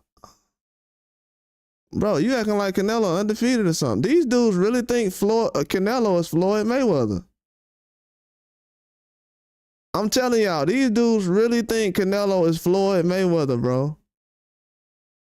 The sport of boxing, this is why Turkey Al-Sheikh has boxing in his closet right now. Turkey Al-Sheikh got a closet right now that got the whole sport of boxing in it. This is why the sport of boxing is over there with Turkey Al-Sheikh chilling. Because we got dudes out here that seen Canelo get annihilated a few times. Usually never fought the best in his division at 54, 60, or 50 or 68.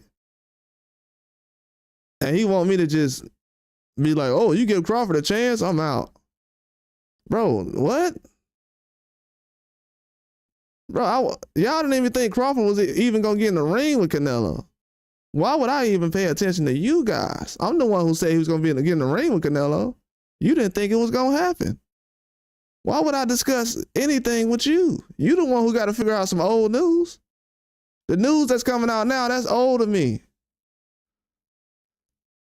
The news, Franco, the news y'all talking about now about the Canelo versus Crawford, man, I got videos 2 years ago talking about that. That's old. I've heard this before already, man. Just like this Morrell stuff. I should be out here bragging right now about here. Everybody been trolling me about Morrell gonna dog walk Benavidez. I'm trying to be professional right now. You know what I'm saying? You think I care about respecting Canelo? I grew up watching Floyd Mayweather before people in America was watching Floyd Mayweather. You think I don't know boxing? I was watching Floyd when they was watching Mike Tyson as a kid, and I'm a young guy still. So that just lets you know I'm not no regular boxing fan. What are you talking about? Canelo. Man, please. I remember when nobody was even watching Floyd before he fought Oscar De La Hoya. Let's stop it, man. Quit. Let's stop it. Y'all always thought Floyd Mayweather was a joke. You seen Pacquiao get put to sleep and you still thought Floyd was gonna lose. Stop it, man. Y'all ain't never picked no fighters. Y'all ain't picked no fighters out here like that to the point where these dudes be really trying to fool y'all like they know how to break down fights. These dudes been walking around watching boxing for 20 years. This is not about breaking down no fights with them. They picking certain people they just don't like. To get on here and try to explain why you don't like Terrence Crawford is...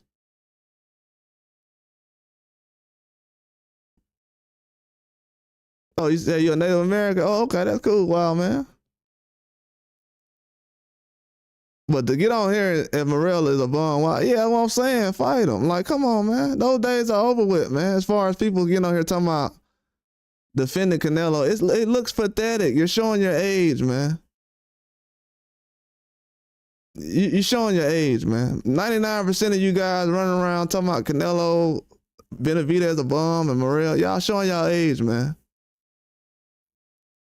You're showing your age. You at this point, the narrative certain people pushing in boxing, you're showing your age, man. You gotta be. You look old. The way you just talk about boxing is old. Like it's 20 years ago. You know what I'm saying? It's just 20 years ago. Ain't nobody that Canelo done beat recently is a killer. I mean, even after Charlo done lost a fight and had a draw, he still gave Canelo a tough 12-round fight.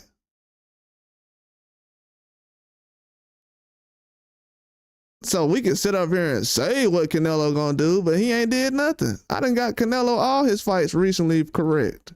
I said he wasn't gonna stop Berlanga. He wasn't gonna stop Munguia. He wasn't gonna stop Charlo. And I just started this channel. By the time Canelo was fighting Charlo, everybody was talking about how he was gonna knock out Charlo. And I said, nah, no, he ain't. If Charlo came to fight, he could have beat Canelo.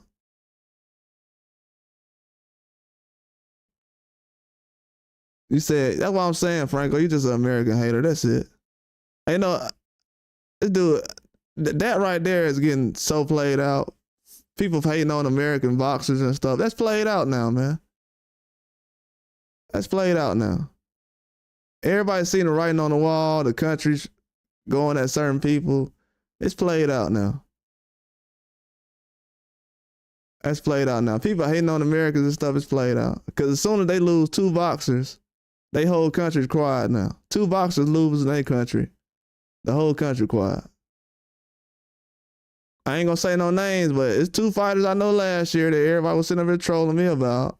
And as soon as they lose, the whole country just shut up. They don't know how to handle talent, man. They don't know how to handle having something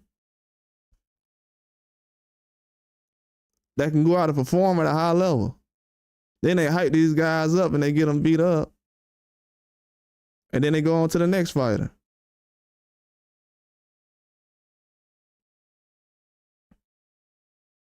I've seen it before.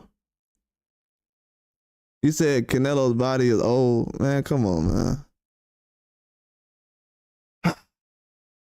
You know who don't, Franco, you know what's crazy about that? That you said Canelo's body is old? Every Mexican legend who's a boxer in Mexico, they don't care about that.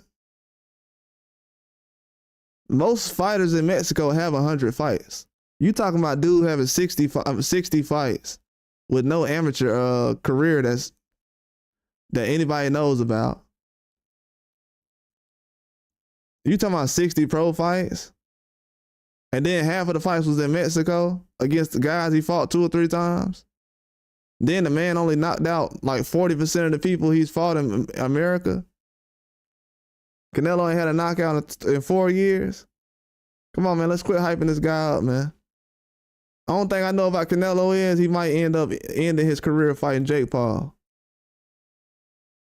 That's how far his career is going now. The man chose, he's gonna choose Jake Paul over David Benavidez when his career is all said and done. Matter of fact, I'm gonna make that video and it's gonna come true. The man is gonna fight Jake Paul before he fights David Benavidez before his career is over. Nobody in Mexico respects that. Period. You think all these guys in Mexico fought all these years and brought Mexican boxing to the point where it's at so Canelo could jump in the ring with Jake Paul? Y'all gonna make this man a joke in his own country. Well, y'all are making him a joke in his own country. That's why he just opened a restaurant up in America, in California. Because out there, they ain't finna be hearing that. And they ain't not finna accept no Jake Paul versus Canelo. It's disrespectful to the country of Mexico. That's disrespectful to Mexican boxing. To throw Canelo in there with Jake Paul. After you done had Julio Cesar Chavez come over here and fight all kind of black fighters in his career. Then you got this guy out here picking certain fighters and, oh, I don't want to fight this guy. It's disgusting. Mexico is not built off of wins and off of losses. It's built off of a warrior mentality. Shoot, I've watched Floyd more than I watched Oscar De La Hoya, but I probably like Oscar De La Hoya better. You know why? Because most people wouldn't even know who Oscar De La Hoya, they wouldn't even know who Mayweather was if Oscar De La Hoya didn't fight him.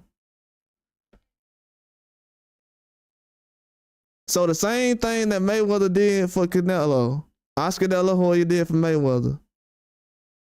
But Canelo ain't gonna do it for Benavidez because he don't want to make the sport of boxing better. He only cares about himself.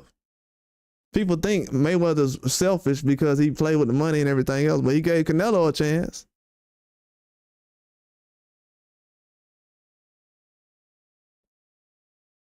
So if anybody respects that in boxing, you're showing your age, man. It is what it is. The young children, us kids in boxing, we don't like.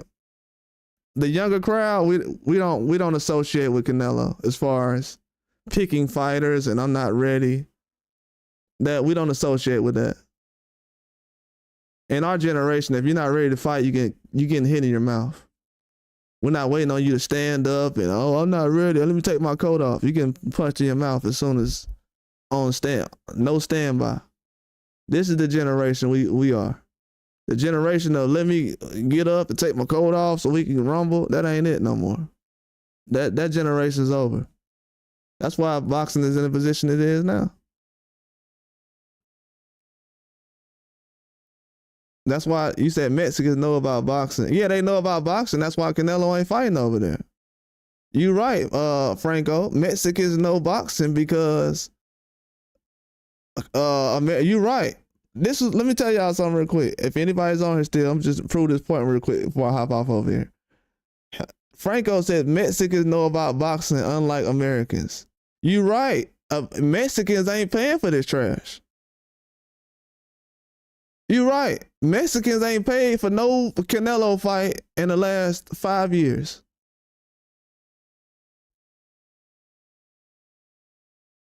That's how dumb you are, Franco. You don't even know that. The people who support Canelo are Americans. Mexicans are not paying for Canelo fights right now. They won't even do it if they had the money. That's not what they asked for. So you're right. When you say Mexicans know boxing, they absolutely do. Absolutely. That's why old boy, he got almost a standing ovation when he knocked out Munguia in Mexico because they know he wasn't no cherry pick. They know boxing. You right about that. Mexico ain't paying for Canelo. When Canelo fought John Ryder, you seen them go? Did you see Mexicans in Mexico screaming like Michael Jackson, like they was at a Michael Jackson concert when Canelo was out there? No, they wasn't. They like, I'm here now, so perform. Show up.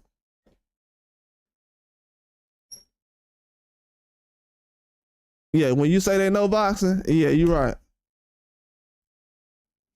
It's a reason they're free, because they're not gonna pay for it. Duh. Why would you turn down free money? Think about that, Franco. Why would they turn down free money? If Canelo's such a cash cow, why would he only ask Americans in the United States to pay for his fights and not Latin America? You're proving my point, buddy. Like I said, bro. When y'all just stick to the boxing, the fight, basically, the boxing business, most of you fans need to stay out of it. Y'all don't know what's going on. Y'all too biased to even explain it. You trying to make this American versus Mexico thing. The dude can't get money in his own country. You talking to me about Mexico. What are you talking about? He couldn't even fight Munguia in Mexico. Munguia couldn't even win the fight he had in Mexico.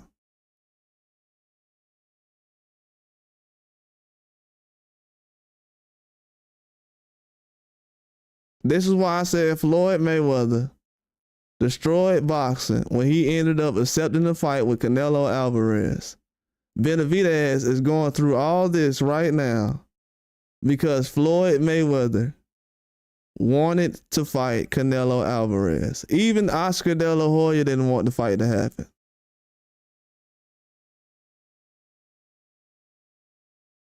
Benavidez is going through all this because Floyd gave the wrong guy an opportunity who didn't deserve it and doesn't want to pay it forward now. Canelo is a greedy individual when it comes to boxing. The man was 23 years old, did nothing in boxing at that point. And he's still acting like, oh, well, he deserves what? This man is getting the opportunity in another country that most people don't get. You got people that fought in the Olympics on the USA team that don't get the carpet rolled out for them like this guy. What are you talking about, man? You don't know what you're talking about. When it comes to Canelo and stuff, bro, I know more than all y'all, man.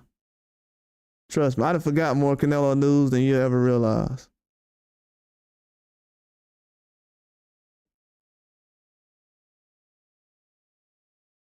Right now, Canelo's name can't be associated with anybody else except Terrence Crawford. He's not somebody I want to talk about in 2025. Bro, I already won, bro. The minute that Canelo's name was associated with Crawford and it can't go nowhere else, I've been winning ever since. See, I won already. If this is a competition or a game, I've been winning. The minute they said Canelo versus Crawford is in negotiations, I've been winning ever since. It's over.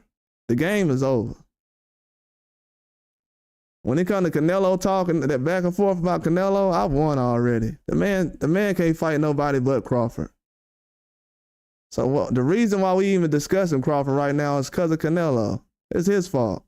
Why are you bothering me? Because Canelo, he want to fight Crawford so bad. Why Canelo ain't getting no criticism like that? You love Canelo that much, you don't want to criticize him for fighting Crawford? Yeah, Austin Trout beat him. They tried to get Austin Trout with that, Chris. They tried to get Austin Trout with the live scoring. Oh, he's down in this round. So Austin Trout like, dang, I need a knockout? What's up, Tommy? What's going on, man? Y'all acting like Canelo is Oscar De La Hoya now and stuff. That's crazy to me. People act like Canelo's resume is like Oscar De La Hoya or something. And I like Canelo and Oscar, but he ain't no Oscar De La Hoya. Do y'all know who Oscar De La Hoya was fighting when I was growing up? Do y'all know that Oscar De La Hoya had to make a name for himself during the time that Mike Tyson and all the other guys was fighting? He had to make himself popular during the Roy Jones era. And man, please, Canelo would have never made it. This man had to fight when Roy Jones was around, Mike Tyson. Come on, man. Marquez and all them guys, they had to fight Pacquiao 3 or 4 times. These dudes ain't doing nothing these days. They can't even get in the ring with a tough guy one time. Y'all are running the Mexican boxing into the ground for one person. And I'm not from Mexico, so I'm not taking it personal, but I like the style of Mexican boxing. And y'all destroying it just so y'all can try to win an argument. I mean, I'm smarter than that. I know what's going on, so y'all don't see what's going on. But y'all have destroyed a whole country's boxing, basically, foundation for one guy.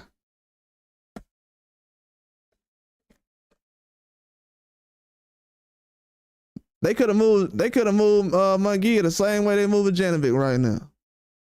They pressed and Benavidez is older than Munguia, but guess who's been in tougher fights though? So man, please, y'all done press the gas on them guys, and y'all done press the gas on these guys in Mexico. You said you Argentina. Yeah, all the same when it gets down South America. It's all the same. Trust me. I got people in Argentina, Panama, Brazil. I ain't gonna say too much information, but yeah, it's all the same when it get past there. We know what time it is.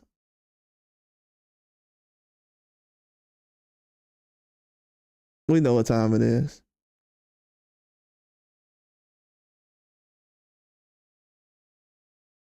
We know what time it is. And by the way you're talking, that's why the boxing down there has not improved. You said Maidana? I wouldn't even say Maidana I think Maidana's a bum too. To be real with you. Maidana, let's be real. Adrian Broner moved up 2 weight classes to fight Maidana, right? Let's be real. Adrian Broner moved up 2 weight classes to fight Maidana, right? What Maidana do after he fought Floyd? This man retired at like 30 years old. That man couldn't even handle a payday, man. That's another dude Floyd wasted his time fighting. Just so guys like Franco could have somebody to brag about. That's another person and that's another Latino guy that somebody made famous from America and gets no credit for it. And they asked the Floyd to fight him twice. Yeah, so that's why they stick to supporting guys like Messi and all that stuff. All y'all got down there is Messi. Other than that, ain't got nobody else. I forgot the other guy y'all had. I think it might have been Crow Cop. Maybe I'm thinking of Crow Cop or something. Y'all ain't got nothing down there but a couple of soccer players. Sound jealous, to be honest with you. Get that hate out your blood. You better turn on the news. It's the wrong year to be doing that.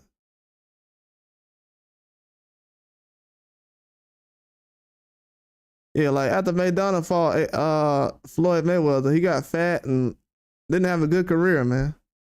Dude's actually acting like boxing is easy. Come on, man. You got a guy like Maidana. You can't call no fighter like from America a bum. Sorry to tell you. Maidana got one Floyd Mayweather payday. The dude was so lazy. He could have got more paydays after fighting Floyd. He couldn't even handle a payday. And the only reason he was able to make it to the second Floyd fight because Floyd turned around and fought him immediately.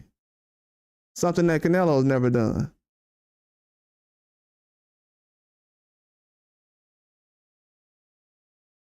But you said Gervonta, all of them are overrated. Bruh, most of those guys, most of the fighters that you like is guys that Adrian Broner, Floyd Mayweather, and Tank fought. That's what I'm saying, man. Put that Latino pride to the side, bro. Like in 2025, I don't know if you know it or not. I'm gonna just be keeping 100 with you. All the guys that run around as being overly they overdoing like the Latino pride and all that. Bro, we don't care about none of that in 2025, bro. To be honest with you. None of the boxers y'all representing right now is even worth nothing. So to be arguing like that in the comment section 2025, it ain't that type of year. I think it's the wrong year for you. And I'm just letting you know that, I'm just letting any of you, because I know a lot of y'all feel that way. So I'm just letting anybody know that, I don't care who your favorite fighters are. All the Latino pride and everything y'all be putting in the comment section, we don't care about none of that. I don't care what country you're from, what fighters you represent, whatever. The hate is not going to work over here. The best fighter you have from your country is Maidana. Like, come on now, let's stop it. Stop it. Maidana couldn't even make it to where Earl Spence was. Earl Spence got in a car wreck and still came back. Maidana had a 12-round fight with Floyd Mayweather and gained 200 pounds.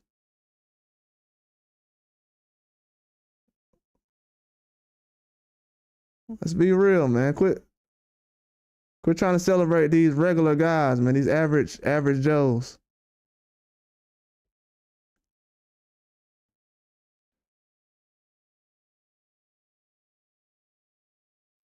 Yeah, they be funny when they do that in 2025 now. I'm like, man, these guys y'all bragging about ain't that good. This is why Benavidez be getting so much backlash. You said the best fighters from our BAM? Man, please. Man, please. The only thing that's saving BAM is weight classes. If BAM was on the street with Tank Davis, he'll get beat up. So if you talking about that little weight class that BAM is at, yeah, okay.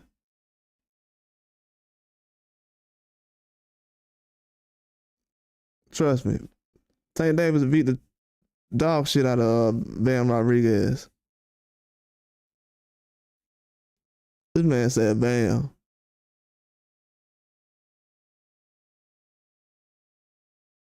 This man said Tank a bomb, but Bam good. Man, Tank will beat the hell out of Bam Rodriguez. You don't get out of here and put that raggedy flag down you trying to throw around before it catch on fire.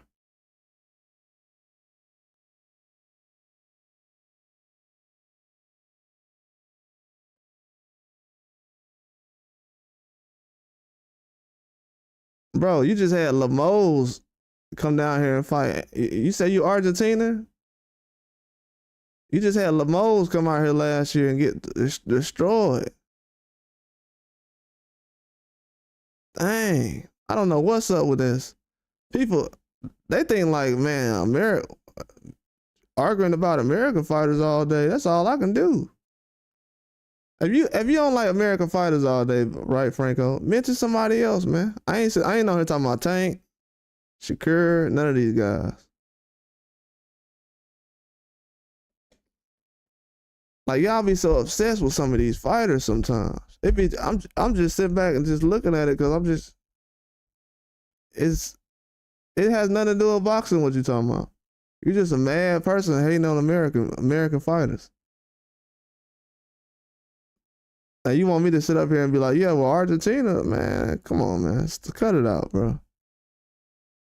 Come on, let's be real.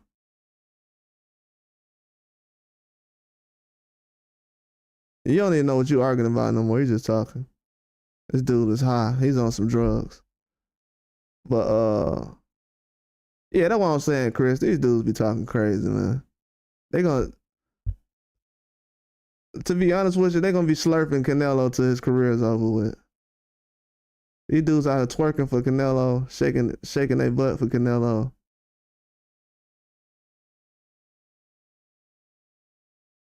They out here working Figueroa for Canelo.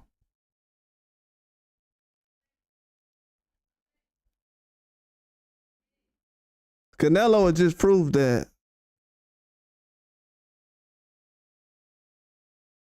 a lot of these guys, they just need something to believe in. We got grown men out here that just need somebody to believe in. You say I'm a race fanboy? Good. Everybody's a race fanboy. Some of the biggest YouTube channels are race fanboys and boxing channels and promotional companies. So everybody's a race fanboy. Canelo fights for Mexico. Is he a race fanboy? A lot of people just don't like when I do it. So, you know, I do it more. I like to entertain it sometimes. So I can show to everybody else that's coming behind you that ain't nothing to play with. He said, according to me, according to last night, yeah. Last night, yeah, we was out here kicking ass last night. Yeah, American fighters was out here kicking ass last night. Did I pick them because they was American? No. I actually like money. That's why I got all my picks right last night. I actually like money. That's why I got all my picks right. Don't get mad at me because your country only got 2 or 3 boxers out there. If y'all was out doing the right thing, you'd have more talent to pick from. Sound like I got a lot of criminals out there. If you let a country that's, you know, people say all we do is, he said, I said, who said I'm African American? I'm not African. I ain't never been to Africa. Ain't nobody in my family from Africa. I have never been to Africa. Nobody in my family is from Africa. Nobody. I've been in America for thousands of years. Nobody in my family is from Africa. So I don't know what you're talking about. I was here before all of you guys. I don't know what you're talking about. I'm not no African. I don't even know what you're talking about. I done been in America so long, it ain't nothing but presidents' names in my family. Well, you obviously don't know what's going on over here.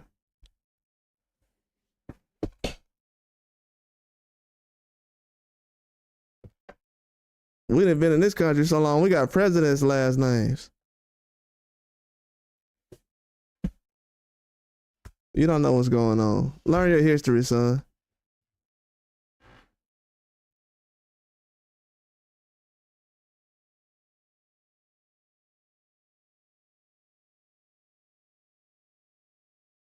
You said Stephen Fulton got owned by Inouye.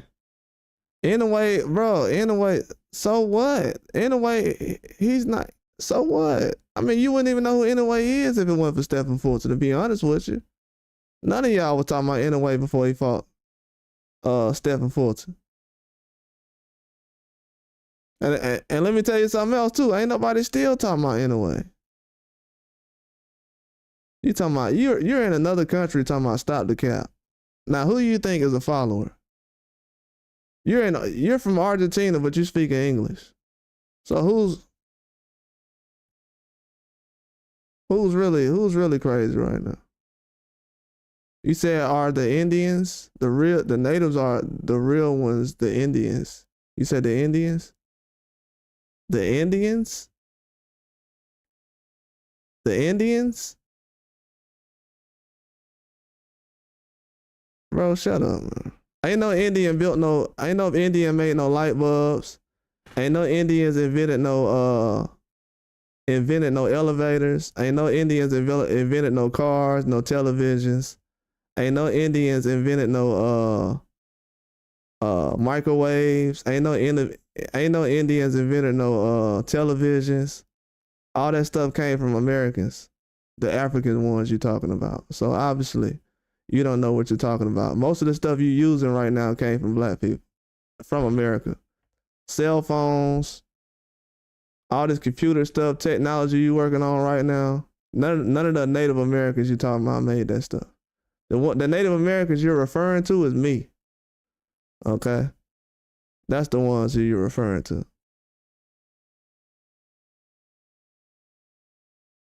But if you think that so-called people came to this country and was just, you know, it was split in half where they were just like, well, You don't know what's going on. You said no, those were invented by European people. This guy's an idiot. This guy's an idiot. Bro, we got European people right now that's on YouTube. And you're on this page right now. Think about that.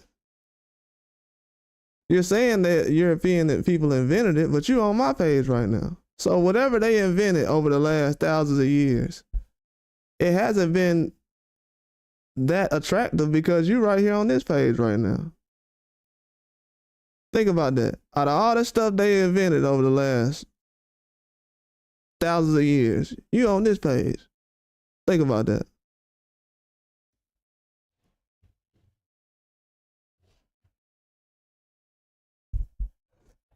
So everything you're saying right now is irrelevant.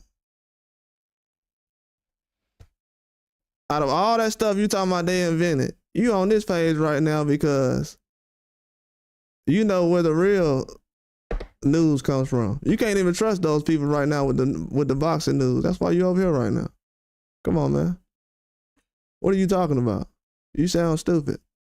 You can't even talk to them about boxing, but you want me to believe that you can actually that you know that they invented this, invented that. What? What are you talking about? Have you been to Europe? Have you been to South America? He said, you know I'm right, you are mad. No, I'm not mad, brother. No, I'm not. We got the internet around now. They're not inventing anything. No dances, no new food.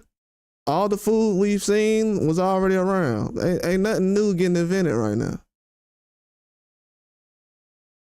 I mean, Elon Musk made a Tesla and everybody lost their mind. Do you see how people are treating Elon Musk for making a Tesla? You mean to tell me that a whole bloodline like that has been making all these inventions and a guy makes a Tesla and that's the thing you brag about? Why is the guy who made the spaceship not more popular than Elon Musk? How was a guy who made a car more popular than the guy who made a spaceship? Come on, bro. You don't know anything about science or none of that. Cut it out. I don't got time to be wasting about because you want to have a Joe Rogan kind of a conversation talking about you speak 3 languages. Of course you need to speak 3 languages because the people you talk to in your language you ain't getting no money with and you ain't getting no time or nothing with. I know you'd have been everywhere.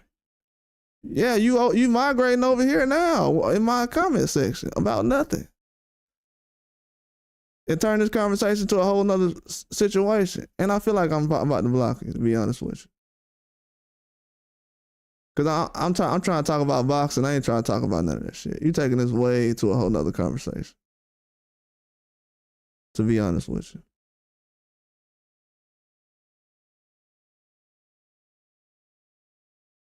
For real.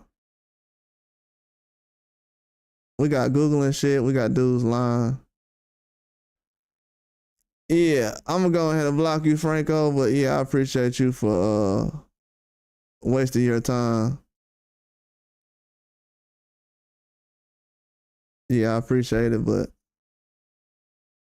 yeah, I'm finna block him, man. This nigga's.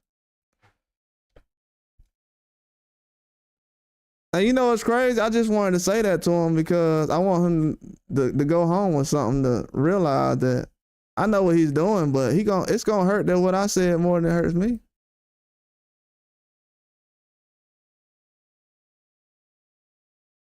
Yeah, I gotta block you, bro. I tried to deal with you, but I just, only thing y'all do is y'all make me look bad in front of your other people. Because I actually like a lot of fans from Latino countries, but he just one of them that's just, yeah, he's talking about nothing. He's talking about nothing. But sometimes I like to just pull that out because, a lot of these guys, they talk about a lot of, see, most of the stuff that these guys talk about when it comes to boxing, it ain't about boxing. That's why I wanted y'all to see that, because it's going to be a kid on here that's going to be like, man, why this kid at school to be talking to me like that?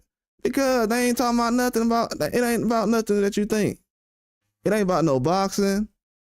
These people are strictly about race when it comes to boxing. People don't hit the like button because they trying to figure out what race I am. These people are weird on here. Even if I'm telling the truth, they'll sit up here and be like, why am I gonna argue about anybody about some facts when we have Google?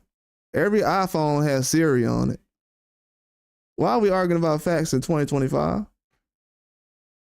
But I'm just doing that to show y'all that most of these people are just race fans when it comes to boxing. They don't care about none of this stuff about breaking down no fight. They don't care about none of that. These dudes are lost, man. They trying to figure out where they are. This dude naming all kind of countries he done been to. He don't got no identity. He lost.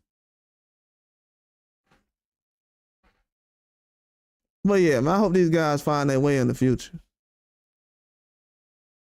Yeah, guys they don't even know how, sometimes they just try to be smart about stuff, but I be knowing when I be talking to certain people, they just be about race from day one. That's why people like Canelo, I need them up out of boxing. I need Canelo up out of boxing ASAP. If y'all didn't like what just happened or you felt like that was weird, it's because people like Canelo have made that normal in boxing now. Guys like him that just got out this live. People like him being involved in boxing is why it needs to get out of boxing. Too many racist fans like that need to get out of boxing because Canelo has enabled a whole fan base to sit up here and make it about the countries and flags. It wasn't about none of that stuff before. Even when Oscar fought Floyd, it wasn't no big Mexico, and the only reason it became a big deal because Floyd want to wear the Mexican sombrero, and when you look back at that was kind of clownish a little bit. You know what I'm saying? It was kind of clownish. Because it's like, now when you get into arguments with certain fans, they be like, look, all these guys, they be wearing Mexican colors. Yeah, but y'all don't respect them though, so I don't even know why they wearing them. I mean, y'all don't respect them, so I don't even know why they wearing it. I guess to poke fun at y'all, whatever, or to get you, make you, I don't know what it is. I ain't never understood it.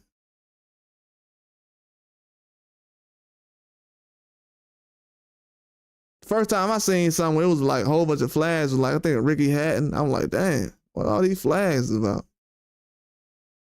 Yeah, these are the same guys that say Floyd only runs. That's why I said Floyd, it's gonna be two things, and Devin Haney in the same position. Like certain people you ain't supposed to fight, man. When Ryan Garcia was making it difficult for Devin Haney, should just went the other way.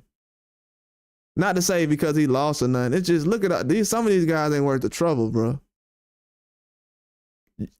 Like Benavidez, him trying to fight Canelo. Canelo ain't worth the trouble, man. His fans either.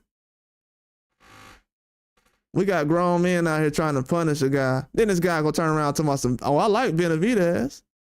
How you like Benavidez, but you like Canelo and the way he moves, but you think everybody else is a bum though?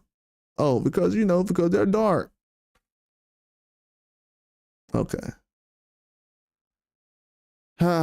These guys out here in boxing, man. That's why I said I hope Benavidez continues to do what he does in boxing, because a lot of these people, they don't really understand that they've dug themselves a big hole, man. Canelo goes out there and loses to Crawford, he is finished. He is finished. He goes out there and loses to Crawford. He goes out there and goes 12 rounds with him, still gonna be a bad look. And if he get hurt, it's still gonna be a bad look. And guess what? Everybody knows Crawford gonna try to hurt him. Even if Crawford get knocked out, he gonna try to make Canelo bleed before he get out of there. He gonna try to drop him.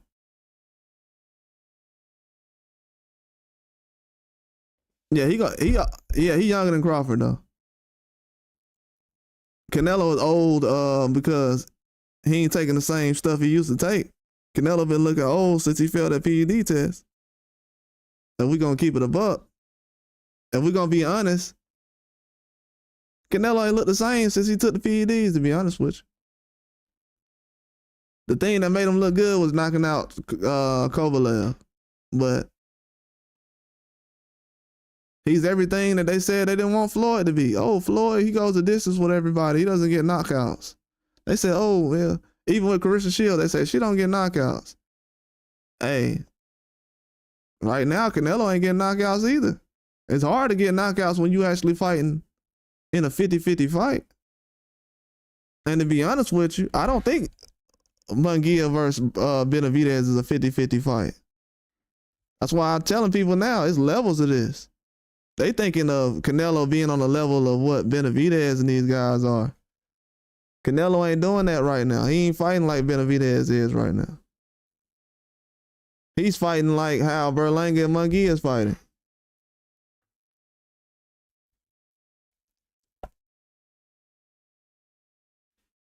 But after this year, though, you won't hear about this Canelo talk like you're hearing now.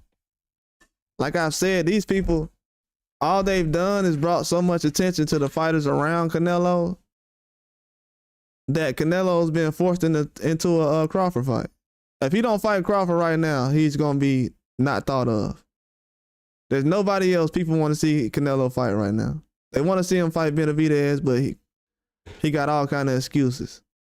So these people running around still trying to wave flags for Canelo, bro, it's over, man. Y'all still doing that? Enjoy it, bro. It's over. It is a wrap. Those days are done. Last night proved that right now. Those days are over with, man.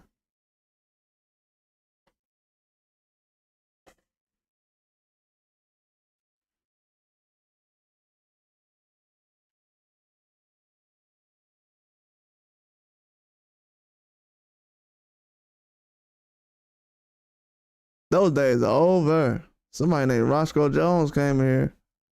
Come on. I done said Canelo name. You done ran in here, Lil Roscoe.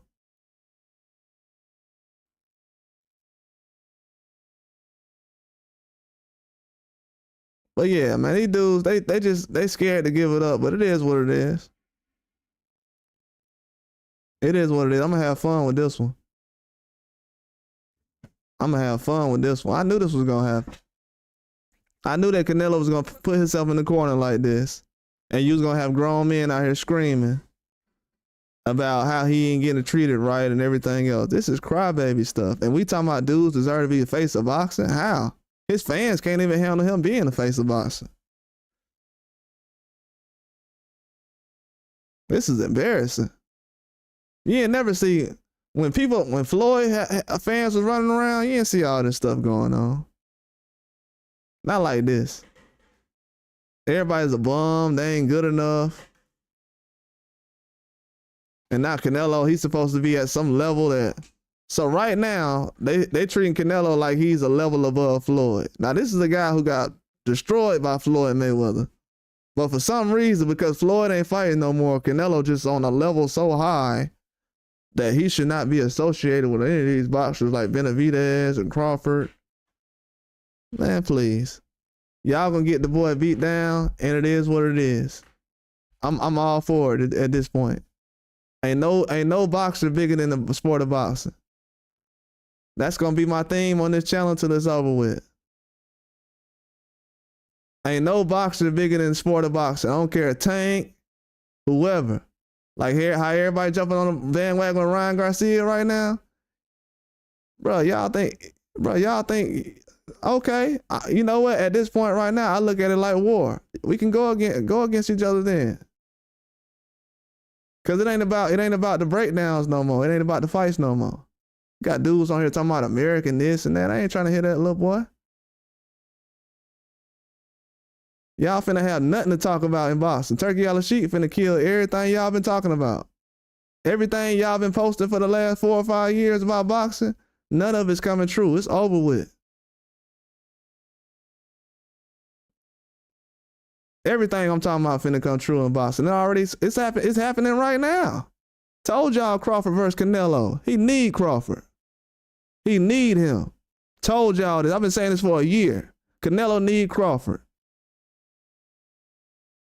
Now you got all his little minions quiet, crying up. Oh, Canelo said go at Turkey Al-Sheikh, so I'm gonna go at Turkey Al-Sheikh. These grown men with families.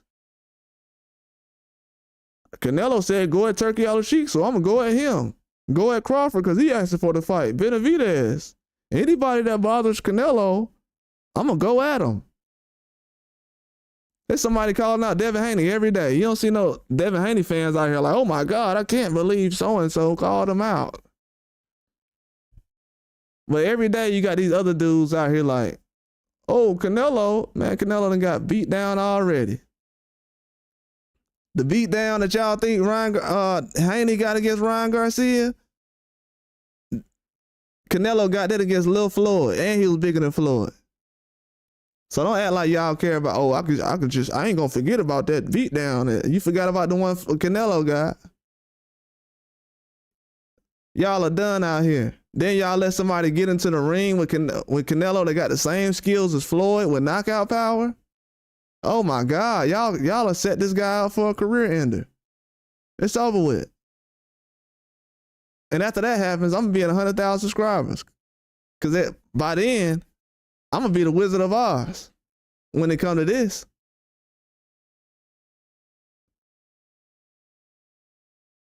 You gotta think about it. Y'all been calling the guy a bum who's gonna go out there and finish Canelo. And you think, you got people out here talking about his family and stuff. You think he ain't finna go out there and knock out Canelo?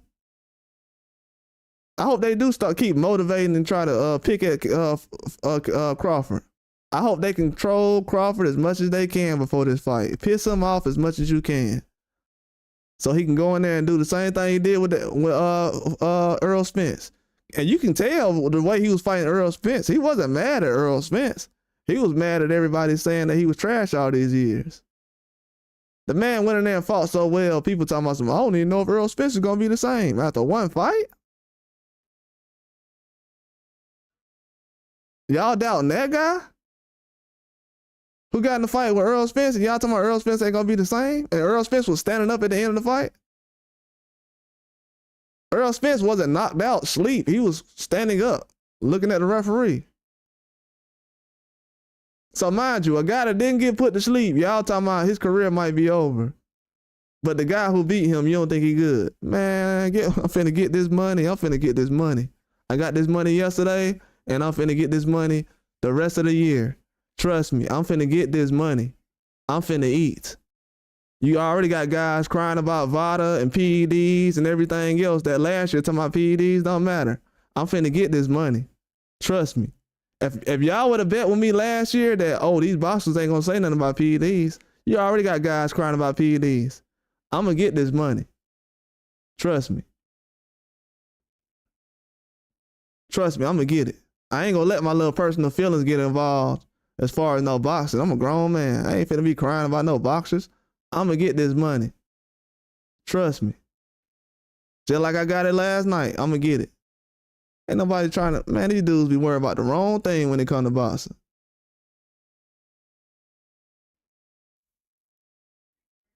You said, keep it a buck, Ryan whooped Haney worse than Floyd did Canelo. You went a little crazy there, brother, and I'm black. I don't care if you black. Shoot, what you being black got to do with anything? If you know anything about being black, we hurt each other the most. So what that mean? That mean you could be the first one. I am too. I am too. But at the same time, though, Ryan Garcia quit against Tank. What are you talking about, brother? Ryan Garcia quit against Tank. What are you talking about? What are you talking about? That's why I say y'all need to learn boxing, bro. Ryan Garcia quit against Tank. And he gets up the next fight and goes out there and knocks down Devin Haney all them times. So you going, and we just seen Ryan Garcia, Tank. We just seen Tank and Ryan Garcia. That's how I'm telling y'all, bro. I haven't even started this narrative yet. It's not a narrative, but it's going to be because it's true. So right now, you have Tank Davis fans in boxing right now that's giving Ryan Garcia credit for doing something that he couldn't do. Tank Davis couldn't even knock down Devin Haney. And Ryan Garcia did it, what? In the first, 15 minutes? So you telling me that Ryan Garcia having more power than Tank against Devin Haney makes sense to you? I'm just asking because, like I said, I'm going to get this money. But You think that Ryan Garcia got having more power than Tank? That makes sense to you? I mean, if y'all watch boxing like that, then I mean, okay. If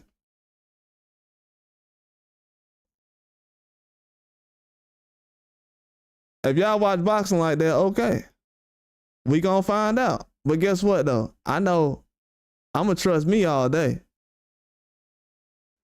When it comes to the research I be doing, I'm gonna trust me all day. And the only time I'm wrong is when I get lazy and I don't care like that. I'm gonna trust me all day. So the fact that Ryan Garcia went out there and did it against Haney and Tank didn't do it, that's even worse. What are y'all talking about? Y'all don't even realize that. And I gotta get up out of here too. But that's even worse.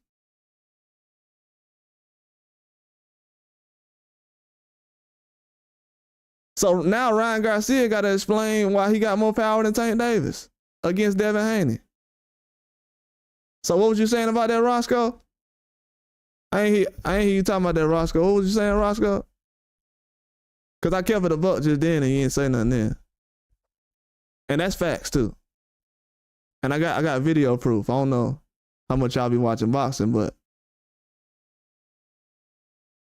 we don't have video of Tank Davis knocking down Devin Haney, and he's boxed him for 30 minutes. We have video proof of Ryan Garcia knocking down Devin Haney. Can somebody explain that though? Why Ryan Garcia has more power than Tank does? Exactly. Like I was saying, when it comes to Ryan Garcia, bro, y'all better know what's going on with that conversation. I don't know if people be on my channel that long, but yeah, I know about him too, just like I know about Canelo. I know about all these guys. I know about him. And the one thing I know about him is he ain't never knocked down nobody like that. And for Tank to be in the ring and couldn't do it against Devin,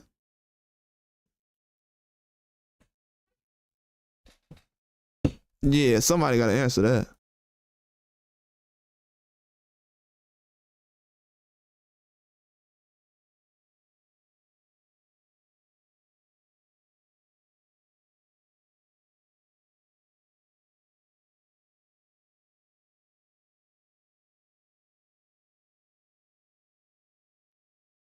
But yeah, it took me off of what I was saying though. But yeah, a lot of people try to run with that narrative like, man, well, Devin got knocked down a couple times in the fight. And Ryan still lost every round though. Like the dude got outboxed the whole fight. That's what I'm saying. Dudes be so biased talking about how black they is. I done seen y'all complain about Deontay Wilder knocking people down. Then y'all say he lose every round. Ryan Garcia do the same thing. Then everybody like, oh, I'm so impressed. Get out of here, man. Get out of here. Get out of here. I know everybody try to use the black card, and I ride for my brothers all day. If anybody know how I am. But at the same time, like I say, y'all be the first ones to say some cap, though. The fact that everybody's even bragging about Ryan Garcia's performance, but every other boxer who loses every round, but they still knock people down, they'll be like, well, the guy can't box, but he got power, though. Well, that's Ryan Garcia. He can't box. He can't box. He wasn't out there outboxing Devin Haney. He was catching him. That's why everybody said, oh, he can't get past the left hook. They didn't even know Ryan Garcia had a left hook when he fought Tank.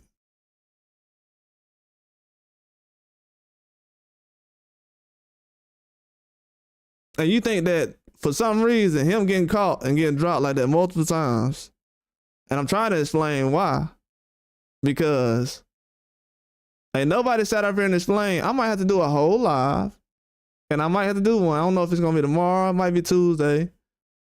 I don't know when it's going to be, but I might have to do a whole live asking all the people who just love Tank and Ryan Garcia, Can you please explain to me why Tank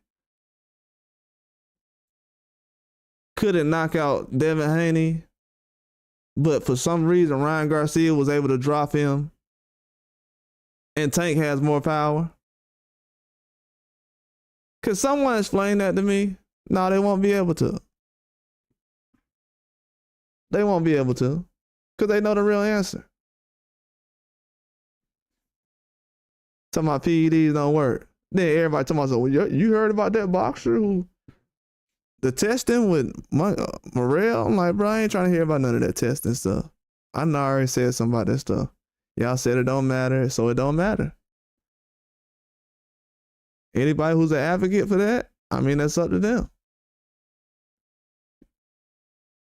But all the little narratives they try to push in this year as far as when it comes to what country guys is from, all the inboxing, bro, y'all finna be losing all these little conversations. Trying to defend Canelo in 2025, you're an old man. It's a new era now. All these old men is getting moved out of boxing. They've been pushing narratives way too long. I'm not being disrespectful, I'm being honest. Any old man who tells the truth is always gonna be around. History shows that in any kind of industry, whether it's the music industry, movies, sports, they always gonna keep an old man around to tell the truth. But these guys who push narratives, they ain't gonna, nobody respect that no more. They don't respect people like that no more. They don't. I see it all the time. They be dudes that be having 1 million subscribers and can't get 100 likes because they ain't pushing no narratives on certain things. On certain platforms they are. But on Twitter, they can't get no love because, you know, it ain't no fairy tale world like that. You can't get up there and, you know, you only get 140 characters or something like that. So you can't really get up there and type a whole essay explaining some BS.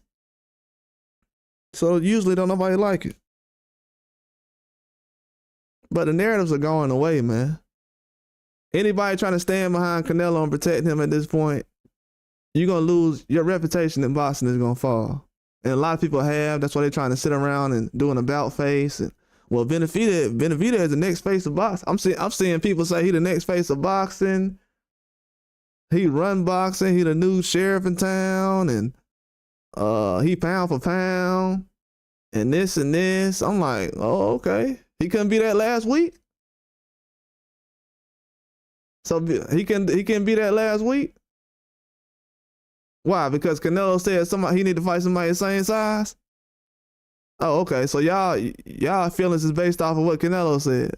Man, I can't respect that, man. The fact that I know a lot of men out here don't want to give Benavidez respect until they feel like Canelo said so. Oh, well, he needs to fight Morrell, and well, I'll respect Benavidez when Canelo start respecting him.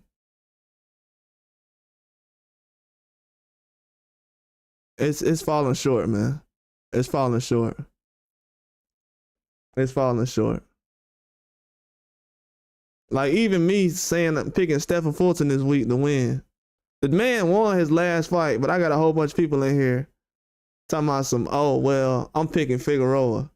The nigga who lost last time? Man, come on, man. Like, bruh, these dudes, they don't want to be straight up by boxing, man. Just go against every American fighter. Okay, cool. That's all right, bro. But just let me break down the fight, bro. If you don't care about none of that, just cool. Just let me break down the fight. I don't want to hear about none of this stuff. That's why I don't be wanting to hear certain people talk. I know people be thinking I'm rude and stuff. No, I'm not rude. I'm not rude. You can explain something to them for 3 hours. They still gonna be on here. They can see it with their own eyes. They can see that Benavidez ain't ducking nobody like these liars been saying. These are a bunch of liars in boxing. They can tell that Benavidez has not been ducking. And they'll get on here and say, well, you know, Benavidez ducking Morrell. So now Morrell is better than Cato Plant. So they just wasted Benavidez time. They didn't say Benavidez fight Morrell. They said, oh, fight Cato Plant. Oh, fight Andre. And then turn around and say, oh, fight Bitterville. I even heard people asking them to fight Usyk. Zerto. They asked this man to fight a cruiserweight, light heavyweights, and a heavyweight.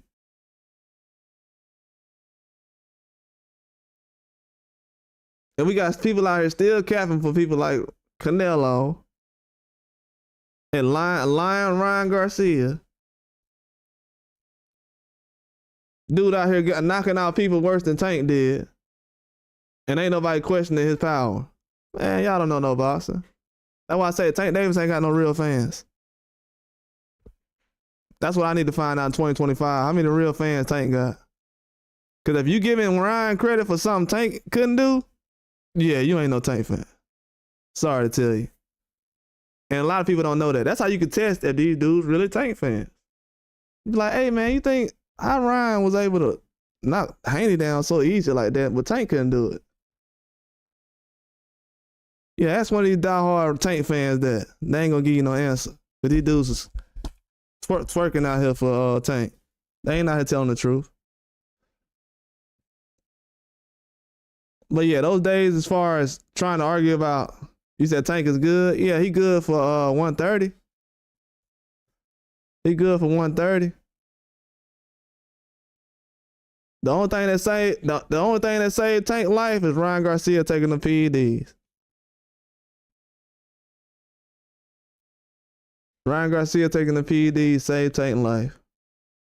Because without them knockdowns, Ryan Garcia ain't winning that fight. And if Devin Haney would have won that fight, that would have put all the pressure on Tank Davis. Everybody don't know that, man. It was a whole plot behind that, man. They plotted up on him the whole time. It is what it is, though. Trust me, I don't get many things wrong. So if I end up being wrong about that, that will be the first time I'm actually wrong about something about Ryan Garcia.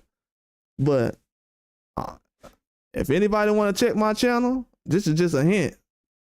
You can check my channel all the way back to 2023. I have never gotten any Ryan Garcia news wrong. So when it comes to him and Canelo, y'all better realize I ain't got much news about any of those guys wrong. Much news at all. So when people argue with me about those guys, I'm like, oh, okay, they just in their feelings because they don't know. Everybody I said Canelo was gonna fight, he done fought already. Bro, I don't got no high expectations for these guys. I know they on here really cruising it out right now because they got the fan bases that'll help carry them to do it. But nobody was accepting these type of fights from Floyd Mayweather. It's different kind of fans you got now. Yeah, but the fact that Tank couldn't knock out Devin Haney and Ryan did, knock down Devin Haney and Ryan did multiple times. Yeah, that kind of exposes everything, but you know, I don't like to argue, so you know, I keep things in my back pocket.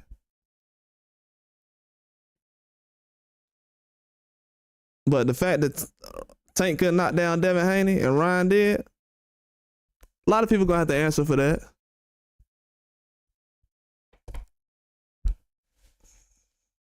And I'm just dropping a hint because I already know what time it is. I already know. That's just one thing that people are not gonna look at. And that's a big deal. And that's a big deal. I gotta get off here too. But that's a big deal though. A lot of people don't look at. But Ryan Garcia has technically showed that he has more power than Tank. And that's after PEDs. After failing the PED test. And people like, well, that don't matter. It don't matter that Ryan just had more power than Tank in his last fight? That don't matter? Oh, okay. All right, you right. Sure, buddy. The same way that didn't matter when Tyson Fury power went away against Usyk. That don't matter. You notice I ain't nobody talking about his power. So these dudes' power just magically going away.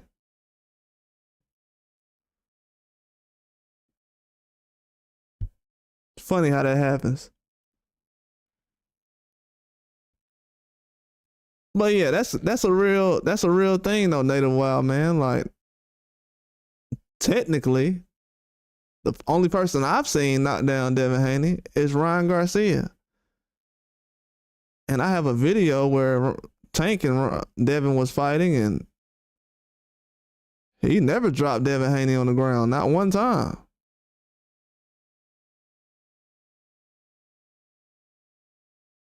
People will say, well, that's just sparring. I've seen Ryan Garcia get cracked and dropped in sparring. I've seen Tank drop people in sparring. I've seen people get put to sleep in sparring. Well, any boxer will tell you guys get knocked down in sparring all the time.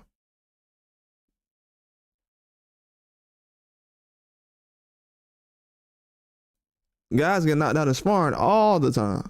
They get dropped in sparring all the time.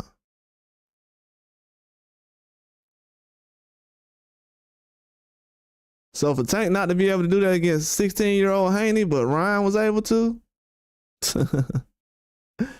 that man was on the juice, homie. But everybody's still running around like, yeah, but y'all tripping about saying that Haney was boxing good in the fight, because, you know, man, please. That's a conversation I don't even want to get into, because you got to have a real boxing IQ to really even get into that conversation. Yeah, a lot of these older guys still got power. There's a lot of guys that got power still. Benavidez still got power, 40 years old. But I ain't talking about that, though, as far as keeping power. I'm talking about when Tank Davis fought Devin Haney, he couldn't knock him out. He couldn't drop him or nothing. Ryan Garcia fought Devin Haney, he kept dropping him and everything. Either Ryan Garcia has more power than Tank Davis, which is he doesn't. We all know that. So that means that it's the other option. The man was on that juice, and the juice does matter when you fighting certain people. Everybody knows it. End of story. Everybody knows you're a different person when you're on that stuff, when you fighting certain people. Everyone knows it. The fact that he was able to show that he has more power than Tank, it's not even a conversation if that man was on anything that night, or if it made a difference. Of course it made a difference. And if you're a Tank Davis fan, you better explain that. And why would that man not do that after the whole fight of Tank, where he got stopped? I mean, a man who quit, he didn't even get stopped, he quit. So a man who quit, he ain't gonna go out here and take nothing? I don't know why people, I don't even know why I gotta explain that. Hopefully someone understands that when I say it, but people be so fanned out, they'll be like, man, I just don't understand. I mean, I know. I know why. I know why. It's all good. But I mean, it's just gonna happen. I mean, I don't gotta explain it. It's people gonna have to see for themselves. They'll definitely have to see it. One thing I will say about it though is, when I say things about boxers, most fans, they just think about the next fight. Like, well, okay, he's gonna look good the next fight. When I'm thinking about boxers, I'm thinking about the next 10 fights. So right now, every boxing fan out here, they are betting against me right now that Ryan Garcia is going to look the same way he did against Devin Haney 10 more times. Whether that's Devin Haney, Tank, Teofimo, and I'm telling you that I'm taking that bet, and I'm going to show you that you're wrong. I'm going to show y'all that you're wrong. To be honest with you, I can be trolling right now as far as the Benavidez and Morrell thing, because they said Benavidez was going to get stopped because he ain't fought nobody the same size as him. So that's one thing that I could have said already. Figueroa, I'm looking good right now as far as 2025. And y'all notice it ain't been that many knockdowns in 2025 when you actually fighting real fights. It's not no KOs like that.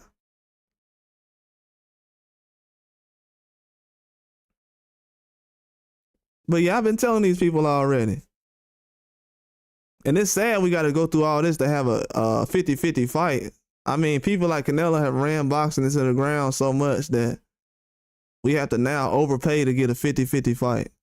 Dudes are so scared they're going to lose that they like, oh, well, I don't want to miss out on the payday because if I lose, I'm not going to get the money. Like, all right, bro, I mean, that's every boxer. You got to earn your payday. These dudes don't want to earn the payday no more.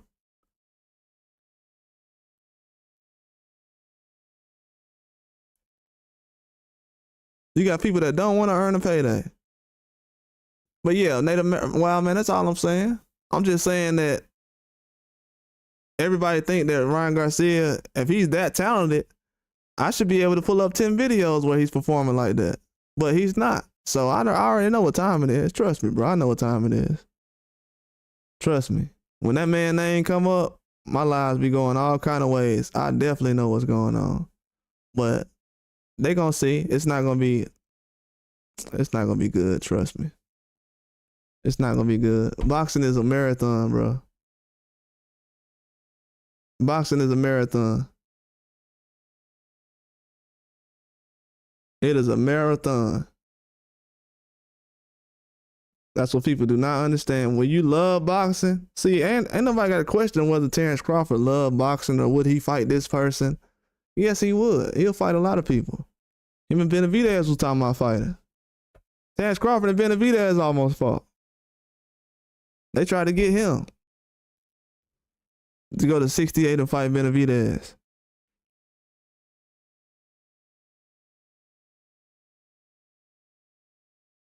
They actually talked about that fight.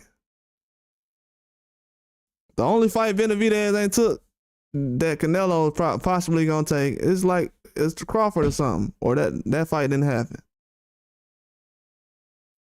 But at this point right now, we don't need Canelo. For what? To fight who? I can get Benavidez to fight those guys. I've been saying that for 2 years now. Once Morrell started calling out Benavidez, it's been a wrap since then. This man he solidified himself as the go-to guy now. He's the man now. And he didn't do it clout chasing. A lot of these boxers, they'll just call certain guys out but never fight them. This man is calling them out, and he's fighting the people that he should be, Canelo should be fighting. So this is a different level of boxing right here.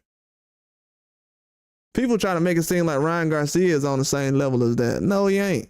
David Benavidez ain't coming off quitting against no Tank Davis. This man is going up in weight and he's fighting tough competition.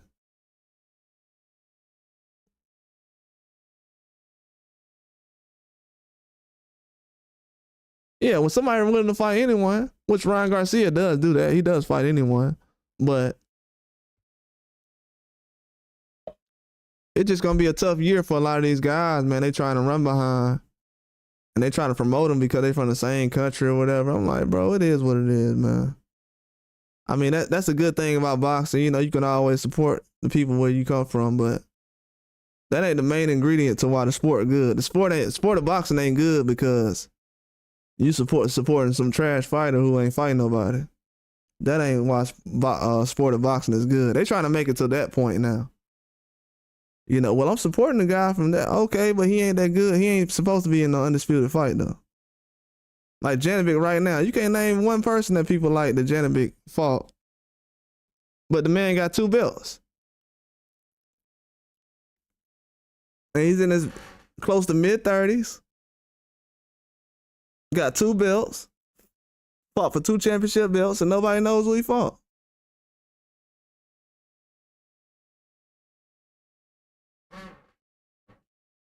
So I know when guys is cutting corners and when they not. But this year of boxing is gonna be one of the best you'll ever see, though. Trust me. It's gonna solidify what really goes on out here and who's the big time names. Benavidez just showed that he's on that list. Stephen Fulton just showed he's on that list. 2 guys that people that doubt it for personal reasons, but yeah, I ain't never thought about nothing like that. What country they from? What? I be supporting guys. What's up, Mr. Finance? Yeah, I don't know why they be thinking about stuff like that. But yeah, I'm gonna come back on here and watch the Gwoat in a minute. I think the fight's on right now. I'm probably gonna miss the first couple, but I'm gonna be back on and watch Carissa Shields fighting tonight. It's on the Zone. Anybody want to check it out? Should be on right now or the preview. I'm gonna be on and back on a little bit. Just take a quick intermission and I'll be back. But yeah, shout out to Mr. Finance. I ain't never seen you before, brother. What's going on?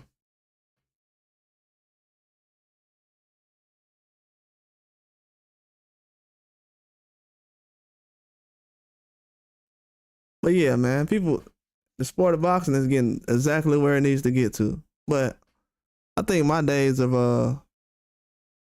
trying to doubt young guys and say who they ready for and that, well, I don't think I'm into that no more. I never was, but I'm really not. Because it's going to save a lot of people from taking tough fights. Oh, yeah. Yeah, man. My bad, Mr. Finance. I'm about to get up off of here. I was on here a little too long. I ain't never seen you before. But yeah, definitely subscribe, man. I'll be on here tonight.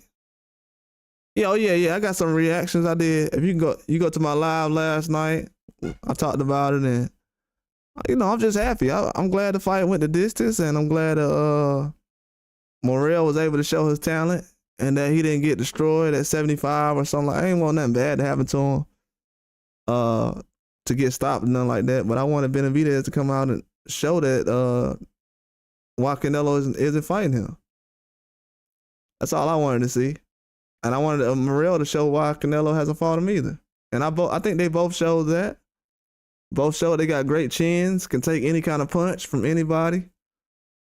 And, it's a new era of boxing. These two guys right here are going to be part of the reason why boxing is great.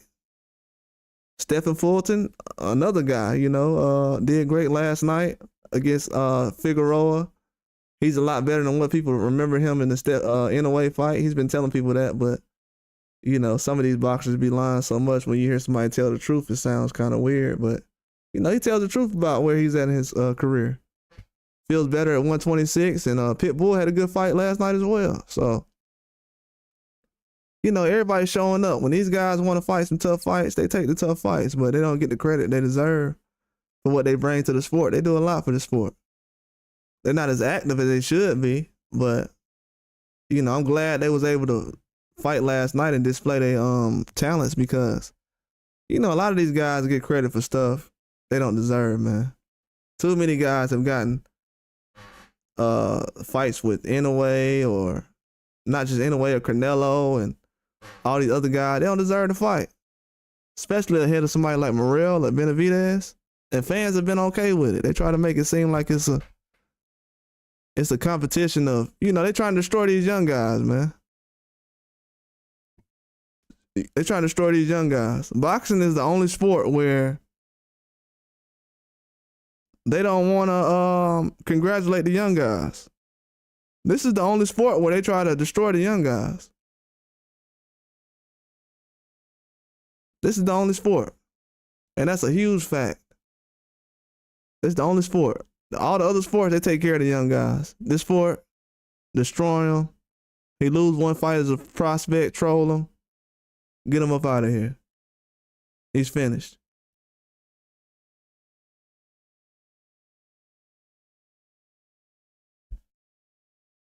So yeah, once we get away from that and we actually start trying to grow the sport, because the young guys are how you actually grow the sport of boxing, then we're going to be in a better light. But if we're going to disrespect everybody who's trying to fight Canelo or whatever, it's going to be bad, man. Yeah, until they do that, though. But y'all got to realize, though, a lot of these older people, they don't respect the young guys, man. I don't know what it is. When I was growing up, the older people didn't respect me. That's why they don't really give you advice like that. I don't know the way it is, man. They don't respect the young people. They don't respect them. Y'all know how that goes. It's like that sometimes. They don't respect it. They think they think age is basically a meter for how smart you are or how much you know. But we starting to find out that's definitely false. I know more younger people that's advanced more than these older guys. I just do. They pick up on a lot of mistakes. But yeah, they're not really giving these young guys a chance. Too many young fighters getting doubted. Prospects getting laughed at and stuff like that. But we're going to see eventually this is going to take a turn. Because you can't laugh at everybody when they have a loss. Not that I want to see everybody lose, but eventually most people are going to have a loss. If they're fighting, everybody's fighting each other. So what are we going to do? Laugh at guys who got a loss? Doesn't make sense. So yeah, boxing is going back to the old days, and this was just the first step. And you can't really pick any sides no more. And you can't really pick no sides no more. I think those days are over with. Which is good because it's destroying the sport, man. We got too many guys that's 35, 40 that haven't fought nobody in their division, and we just got Bitter Biv and Bivol just now fighting each other. Just the way they're doing the sport right now, and to be honest with you, a lot of those fights are getting held up, and we're having rematches, but the fights like Benavidez and Morrell, they had to force that fight. Because it wasn't something that was important. And they felt like that's the only fight Benavidez can make right now. It wasn't the only fight he can make, but you know, he got to do something that everybody else ain't doing. And I told people, once you let Benavidez take this fight with Morrell, you're basically telling Benavidez to do everything that you wanted Canelo to do. People wanted Canelo to fight Andre. He didn't fight him. Benavidez did. They wanted Canelo to fight Morrell. He didn't do it. Benavidez did it. So at this point, like I said last week about Keyshawn Davis and Tank, did y'all see all those reporters watching Keyshawn Davis work out this week when the Benavidez and Morrell fight was going on, the fight week? You seen all them asking questions about Keyshawn Davis and Tank? Yeah, exactly. Nobody laughed at Sugar Ray. You see everybody asking Keyshawn Davis all these questions? Bro, they ready to replace these guys, man. I tried to give everybody a warning last week. They're going to replace them. Everybody gets replaced. Sugar Ray got replaced. Duran got replaced. Oscar De La Hoya got replaced. When they start asking Canelo to stop fighting certain people, or when they stop asking him to fight certain people, like right now, nobody asking him to fight certain fights. He doesn't know it, but he's getting replaced. He doesn't know it. He's getting replaced, though. He's getting replaced. By the time he's 2-time undisputed, somebody else is going to be 3-time undisputed. He's getting replaced. And he luckily got that undisputed. He got at 168 that one time. He lucky he got that the first time. He got lucky on that one because he didn't want to do it at 54 or 60. He tried to do it at 75, but it's not going to work. But yeah, it's going to be a long year for a lot of people because, you know, the doubt is just too heavy, man. You're not going to understand. You think somebody's going to win, but the doubt has been too heavy on a lot of these guys who's taking the